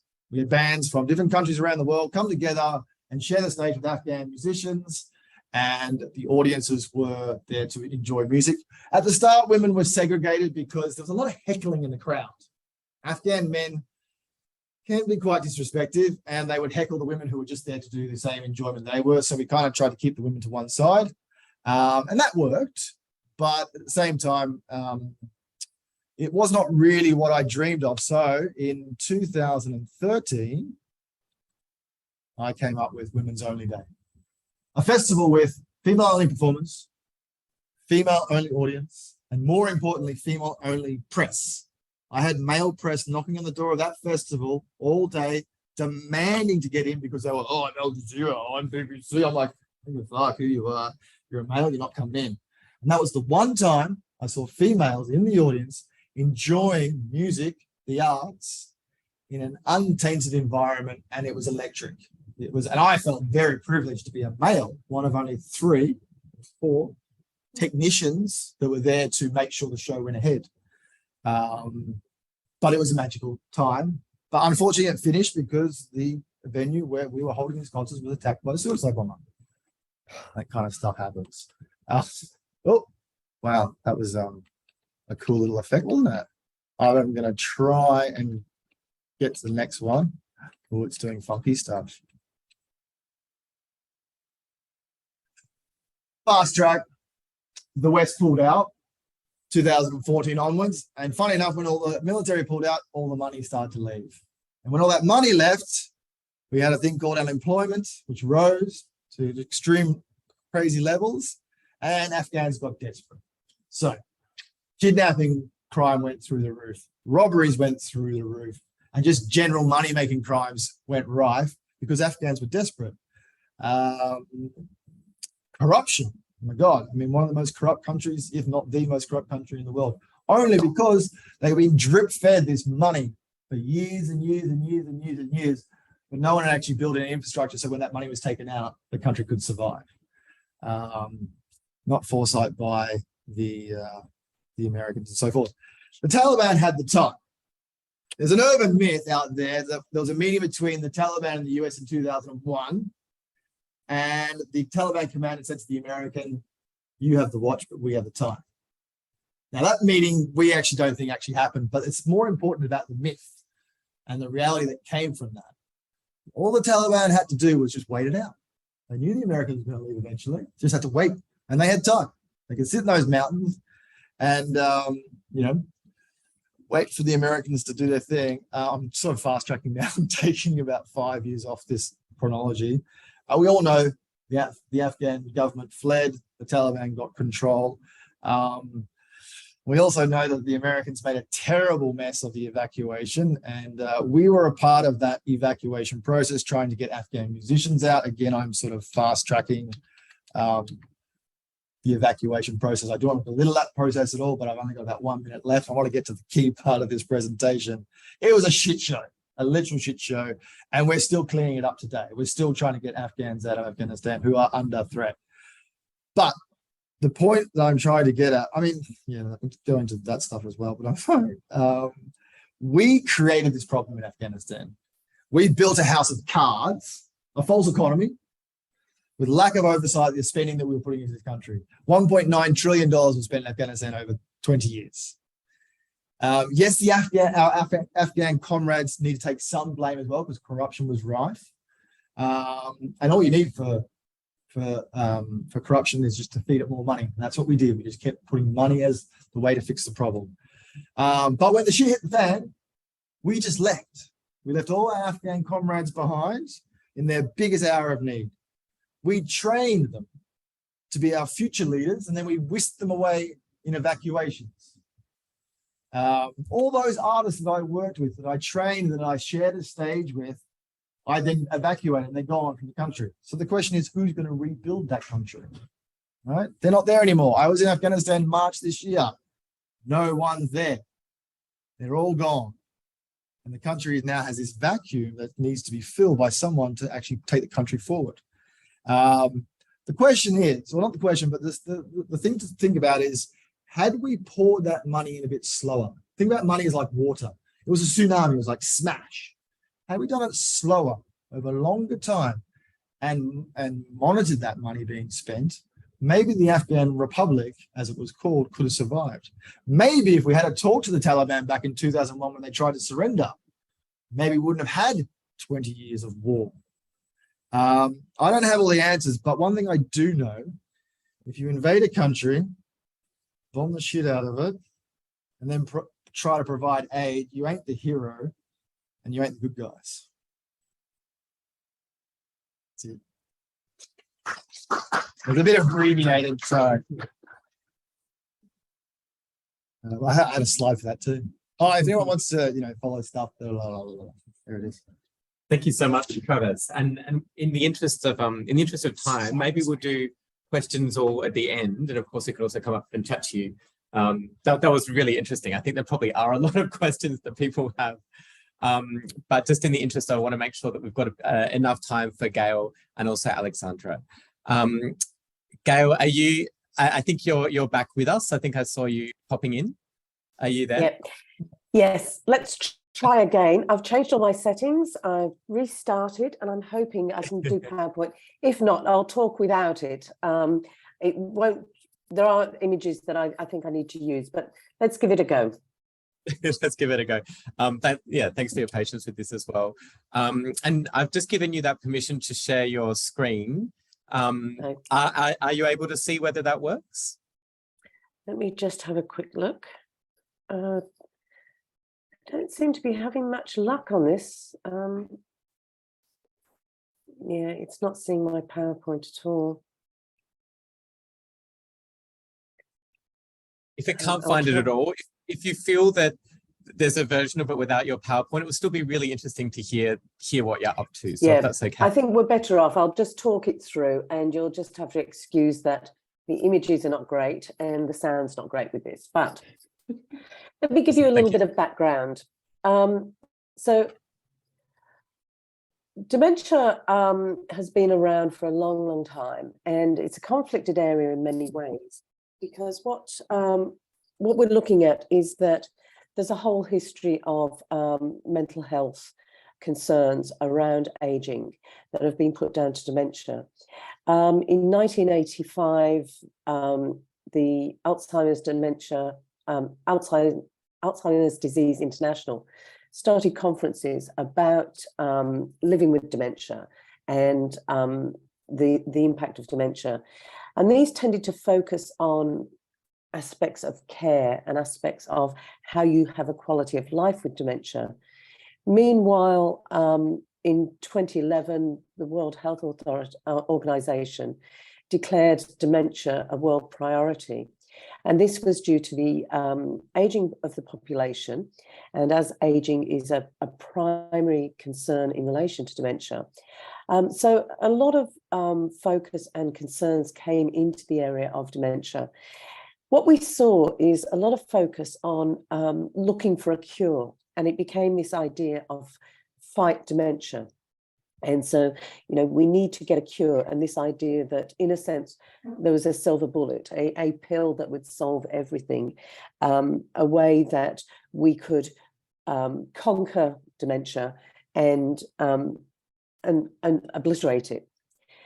What we've learned since then, with a lot of work done in many, many areas, including the biomedical area, but also in the care area and in psychosocial, in societies and communities, is recognizing that dementia is a whole range of symptoms, diseases. So we might think about Alzheimer's being one. We might think of vascular dementia, but also dementia comes from, substance abuse. It comes from trauma. So there's a whole lot of things that make up dementia, which means this idea that there is a cure and we're going to be rid of this is not realistic, certainly in the near future. And what we're more concerned about is how you live well with dementia. Organisations like Dementia Australia and Dementia UK, Alzheimer's UK, have been saying for a long time about the importance of understanding that when you know one person with dementia, you know one person with dementia. It is so varied. It is such a different impact on everybody. So the type of symptoms you have, the way that you engage with those symptoms. What has been missed in a lot of the focus on dementia, we see lots of conferences that talk about the different drugs, that talk about the numbers of people with dementia, how many people are going to have dementia in 2050, what impact it's going to have on our community. But still the thing that is missed so often is, what is it like to live with dementia? What is it like to have lived experience of dementia, to have vascular dementia, to have hallucinations, to have memory issues where you actually recognize that changes are happening in your body. A lot of the work we're doing, I'm part of the Big Anxiety Research Centre at University of New South Wales, and also part of the Felt Experience and Empathy Lab. We're focusing very much on understanding what lived experience is like. A couple of pieces of work that we've done was, one was interviewing 5 people with dementia about their lived experience and designing a virtual reality experience to sit alongside and listen to the stories of people with dementia. Now, in a sense, this is the listening from the inside, the internal experience, that somebody not only knows that they're having an hallucination, but understands why. This is similar to the work that we did with the Australian Chamber Orchestra in July of this year. The process was built on an American project, which is To Whom I May Concern, that asked people with a diagnosis of dementia to write a letter to somebody who they were concerned with their welfare, to talk about what it felt like to have dementia. I worked with Tamar Krabs, who's the CEO of Group Homes, to really explore the whole process. And my work as a researcher is qualitative, deep listening. And the process that I'm interested in is, how do you get those voices heard? So for 12 weeks, we met with 7 people with dementia and asked them about their experience. They told us about when they first noticed something was wrong, that their brain wasn't operating in the way that they had expected. They talked about talking to people about their diagnosis, about telling friends that they have dementia, and their friends just saying, oh yeah, we all have those memory issues, and feeling dismissed, feeling that they were not listened to. We heard about people telling us that when they recognized they had dementia, they went on a path of trying to find out about their dementia and what to do for themselves, but finding that very few people listened. And this included doctors. Doctors who would say to people, yeah, you're doing fine. And there was a lovely story that Bobby tells of asking for, what's wrong with me? And they're saying, oh, we've done all the tests and you're doing fine.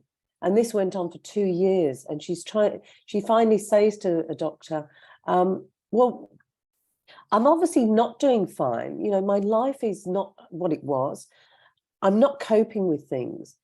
And the doctor replies, considering you've got dementia, you're doing well. And this is the first time she'd been given a diagnosis. Her response was to say, well, why has nobody told me I have dementia? And the response from the doctor was, well, what can it do? We don't have a cure. We can't solve you. We can't make you right. What can it do? Her response was, it can change my world. I've spent years of thinking I'm going mad. People think that I'm attention seeking. People don't believe me. And so what we find here is this, whilst we have lots of experts around on dementia, the not listening to those people and those experiences is absolutely key. It's such an important aspect that we need to think about. we spoke to Gwenda, who is a wonderful woman, First Nations, who talked about the lack of empathy that she felt. And this is where I would show the beautiful video of her talking about this, but recognizing that suddenly, as she had dementia, she'd been a social worker, she cared for people, she no longer had empathy, and that a friend of hers had recently died, and she just didn't care. She knew what to say, she knew how to say it, but she didn't care. So with these stories, we wrote we created a script of a series of letters, and Gwenda's letter was, "Dear Empathy, I'm sorry that you left me." Bobby's letter was, "Dear doctors, it does matter that I get a diagnosis." The letters were put into a script and performed at the Australian Chamber Orchestra. So once we got this script together of 7 letters, 1 for each person, and a series of links between those, we then went to the Australian Chamber Orchestra, who were ready to work with us, and they arranged a series of music around this. And so it became a performance that was put on at the Australian Chamber Orchestra in front of 180 people. It was a sellout. The participants, who all had lived experience of dementia, performed their own letter.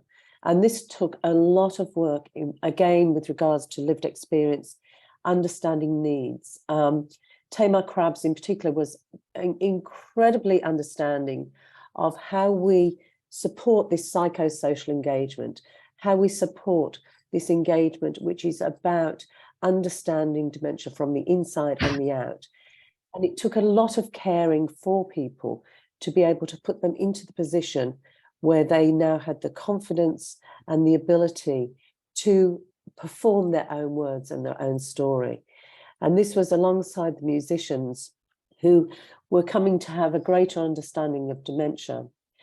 At the rehearsals, it was an incredibly emotional experience where there was a sudden realization between the musicians and the participants of the strength of the stories that were being told. And then when you bring in a cello and a piano alongside some of these stories, the emotions in the room were palpable. And this is something that we went on to do in the performance. And my role was a script writer, but my role was about deep listening. And for me as a researcher, it was incredibly rewarding that the participants talked about really feeling listened for the first time, feeling heard. And even though they were very accomplished speakers, and some of them worked with Dementia Australia, this is the first time they told their stories, they said, in their own words, in their own way. In the audience, we had dementia researchers, we had doctors, we had people who knew all about dementia. After that performance, we had letters from people saying that they had a different understanding of dementia. What they'd understood was the numbers, the symptoms, the neurological conditions, the idea of fighting dementia, whereas our participants said, we're not fighting dementia, we're living with it, we're going with it. And this is something that came out very strongly at the end. So it was a standing ovation, but it was the understanding that people had from being in the audience and listening hard. And I think this is something that there is still a lot of work to be done in this area of how do we truly listen to people, and not only listen in terms of hearing what's said, but actually putting that lived experience first. And this is one of the projects that we were able to do because the Australian Chamber Orchestra was so open and allowed us to develop a script and then work the music around that. We ended up, which was a performance which, none of us could have imagined what would happen. But I think because I don't have slides and I can't show the video at this point, I might finish up there and I'm happy to ask questions. But that gives you a little bit of an idea of the power of listening and the lived experience in these conflicted areas.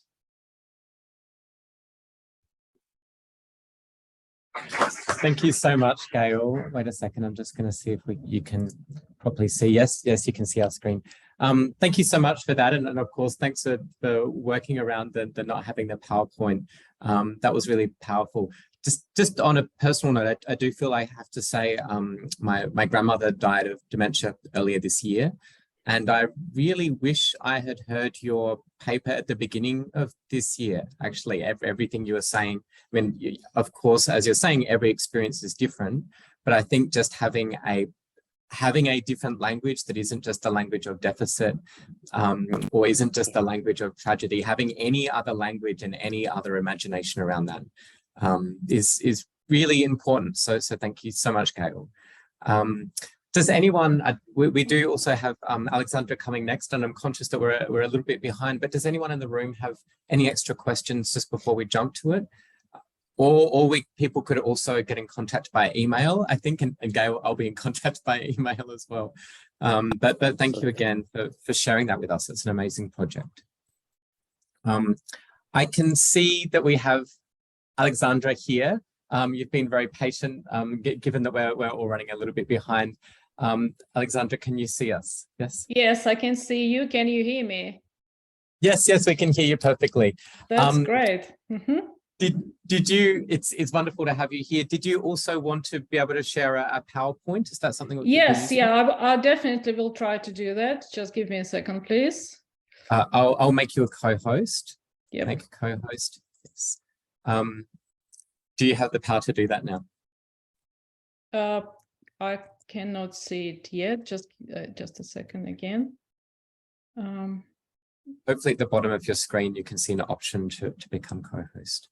Sorry, to share your screen. Yes, the green, nope. There should be a green button, but if you make it full screen. Yes, sorry.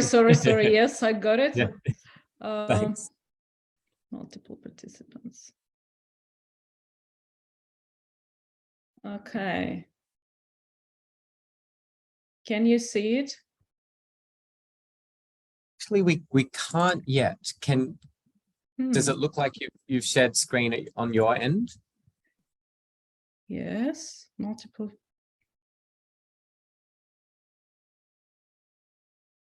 We really can't. Yeah. No, I'm still trying to share my screen. Multiple participants can share simultaneously. I suppose this is it. Yeah, we're not sharing anything. We're not sharing any text, so you should be able to. But if you can't, then maybe there's a problem at our end, because Gail also had a problem with this. Just give me one more second to explore another option, and I will just proceed to that. If there's anything extra. I'm not sure that you actually made me a co-host. You are definitely a co-host. Let's see. See, got that. It's fine. Yeah, those. You are definitely a co-host. Can you see your co-host setting? Is that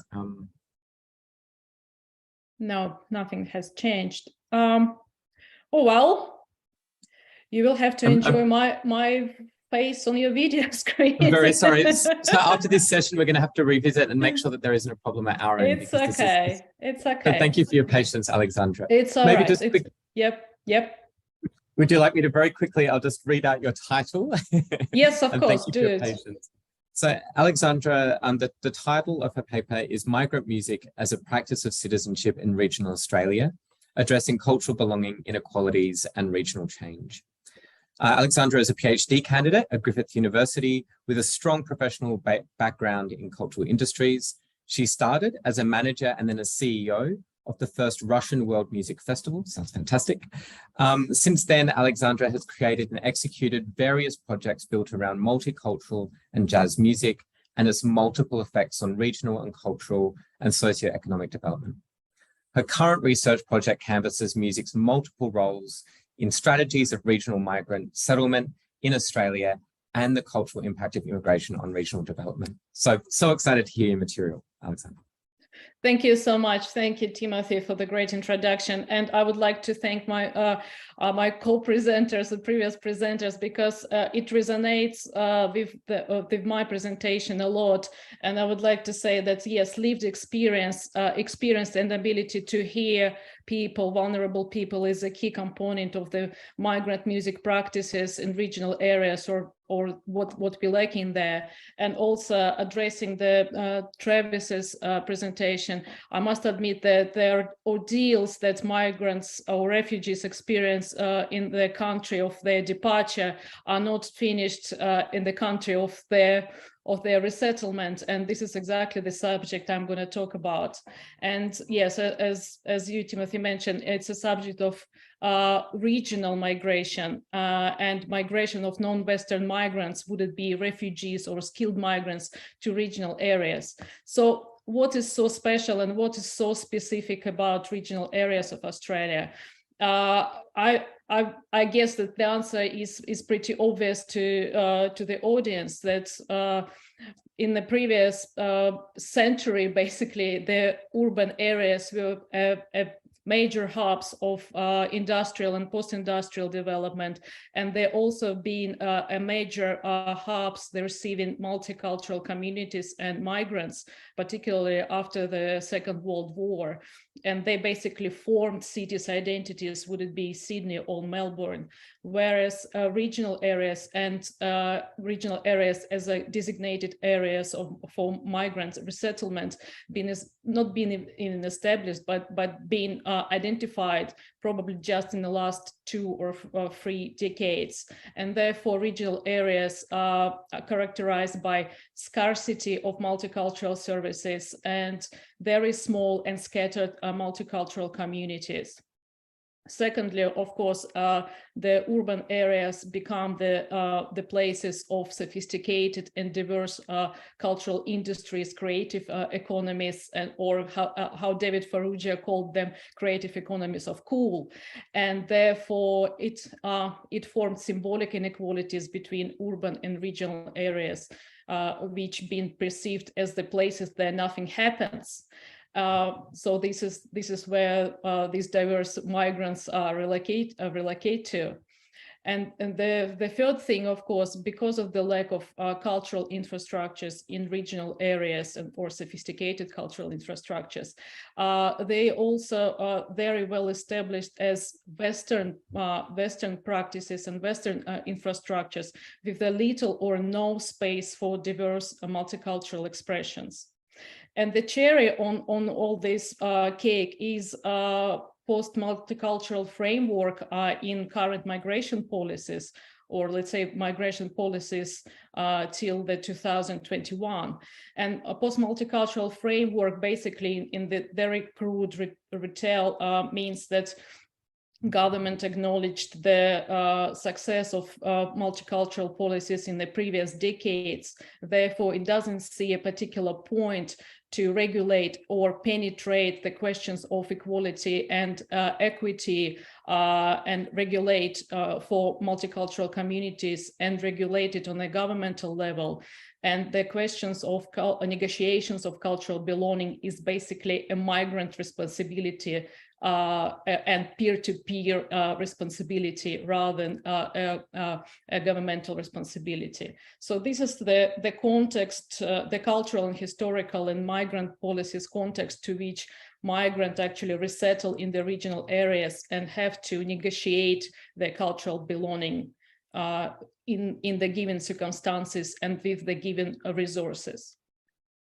Why music? Why music is so important in this? And again, I think that the current audience is quite knowledgeable about that. Music is an everyday practice that reflects identities, it recreates identities. And as David Redford noticed, that in regional areas, everyday practices, particularly music practices, are the practices of multicultural encounters. They happen in very vernacular settings, would it be pubs, hotels, street corners, squares, and parks. This is where regional cultural life happens, and therefore, and this is the community identity is recreated. Music, of course, undoubtedly is a practice of negotiation of cultural citizenship, through which people who are de jure citizens of some country, would it be France or Great Britain or Australia, they still have to claim their right to belong, and they have to bargain with the existing cultural system to actually to admit them as a part of the system. So music and cultural music is a practice of bargaining of migrant cultural capital and their cultural identities. Just very quickly, I'm skipping through the methodology where this research took place, and it took place in regional areas of Wagga Wagga and Coffs Harbour in New South Wales, and Cairns and Toowoomba in Queensland. So they're not exactly rural places. They're quite well-established regional cities, big or smaller, but still the population, the overall non-Western migrant population is incredibly small in there. Sometimes it may be represented by 10 people, like Burundis in Coffs Harbour, or 1,500 Yazidi population in Toowoomba. But still, these places have settlement services, they have some arts and music activities, and therefore the migrant share in these activities was the subject of my research. And it's, of course, I can't show you the slides, but I want to reassure you that migrant music is present in various places. Migrant musicians and migrant communities actively trying to penetrate the existing places. Would it be places of worship, for example, tourism and event industries, local music scenes, or they utilize their own networks, translocal networks, to practice their music. So there are multiple dimensions and spaces. Would it be physical or would it be digital places where migrant music is practiced? But my focus is on actually in physical present regional places, and my focus is in the conflict that exists between welfare system of migrant settlement and regional music scenes. What I mean by this is that migrant music and migrant musical practices, or for in that sense the music as a proxy for the arts, they exist within very close and discrete so-called welfare system, and it's represented by settlement services activities. Would it be Harmony Days, for example, or Refugee Weeks, or would it be concerts at schools that illustrate the ideas of multiculturalism, or would it be local councils events? So what I'm saying, it's welfare system is represented by settlement services, local government, and social services. And undoubtedly, these events and these platforms play incredible role in multiple dimensions. First of all, they actually familiarize the majority of population with migrant music practices. They make the receiving community actually be aware of who they live with and their cultural expression and cultural practices. They definitely, and this is what data actually show, that many art stakeholders were saying that they disrupt a fairly monotonous regional cultural landscape with new sounds, with new languages, and with new approaches to how music can be practiced. It's definitely a huge platform for migrant communities themselves, because they utilize these events. Would it be especially Harmony Days, or would it be fusion festivals, or any other names of this festival take? They utilize by migrant communities as a platforms for intergenerational communication. They prepare dances and music with their children. They create family bands to participate in these events. So it's a very it's very important for communities themselves. And undoubtedly, with the time, these small festivals grew into tourist attraction, and they become landmark events as a landmark regional destination events, with the local government understanding that it's something that distinct them from other regions. So it's definitely an interesting platform for regional tourism, for instance. However, despite of many pros, there is significant negative effects of such places. And first of all, is the fact that they are not sustainable, and they basically, it's a pop-up events that happen once a day in the entire year. So the question rises is, where is the music migrant music present at the rest of the year? Where are the multicultural expression in the day-to-day basis? And it actually makes it all these pop-up events outcomes question actually the idea of migrant inclusivity in the regional cultural landscape. The second, of course, downside of these events, that they all function on a volunteer and unpaid basis, which means that migrants cannot practice it they cannot grow it as a cultural product. They cannot practice, they cannot have more resources to make a better product and a better appearance on the day. It's all, they produce something that they can produce without utilizing any financial or minimum financial resources. It's a downside. The other, and it's actually this multicultural present within the welfare system is something conflicting to the regional music, which is represented by market days, by gigs at bars, by regional festivals, in which migrant musicians are not much less, they're actually hidden. Their presence actually is very hard to detect. Because they occupied all these places, they're occupied by musicians of Western origin, or who've been practicing music for quite considerable amount of time, and therefore they established a good rapport and good relations with the venues, with the audience, and it takes a real challenge for migrant musicians to penetrate this established system. However, what they're trying to do is they're trying to do it, and there is significant evidence of how they're trying to establish the dialogue with musicians, with venue owners, how they're trying to recreate their own music. For instance, they westernize their genres, they westernize musical instruments they play. For example, they use electric instruments like guitars or drum kits, together with marimbas and imbiras. They try to package their own music into Western accepted concepts. Would it be, for example, New Age concept of spiritual healing through music? And it's a great example of a Bhutanese orchestra in Cairns who actually repackaged themselves as a Bhutanese spiritual orchestra, just to make them understandable for the majority of the audience.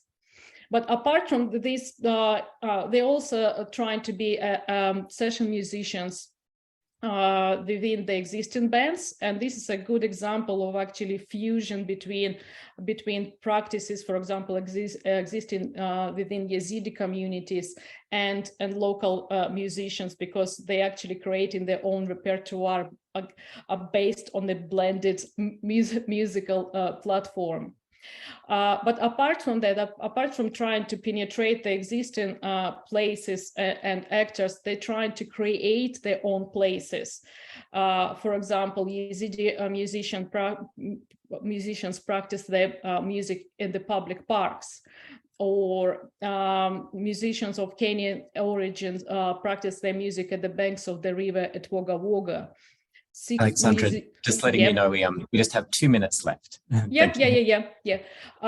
So they're trying to find these everyday spaces and and fuse them their own expressions.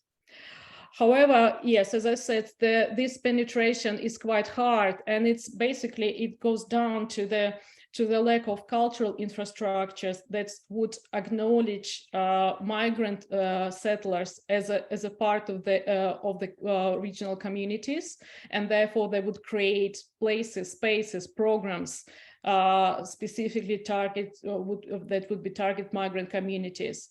It's a huge educational problem, because basically the audience need to have original cultural intermediaries who would translate the value of this music or inform about the value of music the majority of the audience. And we lack in these cultural intermediaries.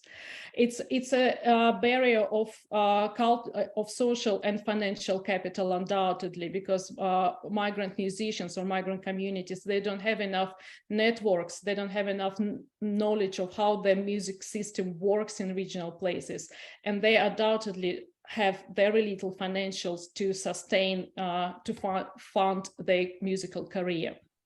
And the last thing I wanted to say is, apart from, when the music dies, then migrant music is hidden or not present in regional cultural landscape. Whose loss is that? And I reckon that there are at least three dimensions to that. That's migration policies and the entire federal government effort to relocate and redirect migration flow into regional areas might be unsuccessful because they actually don't have places to practice who they are. And this is what Gail actually said, that their lived experience is not acknowledged. They everyday agendas of cultural expression, of living and practice who they are, it's not acknowledged, and therefore it's not implemented in any governmental migration policies. Undoubtedly, regional development policies lost from the lack of migrant cultural capital that could enhance regional cultural development and be a part of it. Undoubtedly, it impacts regional arts policies that lack the diversification of musical styles and products. And basically, yes, and it's probably the entire subject of this song I was singing about, that basically regional cultural sustainability, in which migrant cultural capital requires a maintenance, cannot be that sustainable if the significant part of the regional communities is not being acknowledged and provided some space in the regional cultural landscape. That's it. Sorry if it was very compact. Can you hear me? Yes, we can. Thank you so much, Alexandra. That was really fascinating. I learned a huge amount from that paper. And I really liked your closing points about the loss, and also the fact that the government doesn't have mechanisms for tracking that, or for understanding that, or for recognizing that. Yeah, thank you. Yes, it was such an improvisation because you didn't see the slides, but I hope I delivered the message. And did we have anything just quickly? I can see, Gail, you have to switch your camera on. Was there something quickly you wanted to ask, Gail? No, I was just fascinated by the whole thing, because I think this thing about lived experience and how do we facilitate that and support it, and it's resources in so many ways. It's, you know, it's money resources, but it's people resources. And it's that deep listening of what is needed and what's needed to help people support themselves, I think is a really important aspect. So I was fascinated. Thank you. Thank you, Gail. Yeah, I think it's also supports your point that any policies and programs that been designed from the above, from top to down, are not going to work if they are not being heard, or then they haven't actually checked the recipient audience, the lived experience on the grassroots level. Yeah, absolutely. Well, thank you so much for our presenters today. I'm sorry to have to cut it off a little bit soon, Alexandra. It's the aspect of the hybrid session because we have people here and we've got online. But thank you so much, Alexandra and Gail on Zoom, and for your patience and also for your papers. This was a really fascinating session to have these, and also of course to Travis. And thank you for people in the room as well. Thank you for having us. Thanks, Alexandra. Bye. Thanks, Gillian.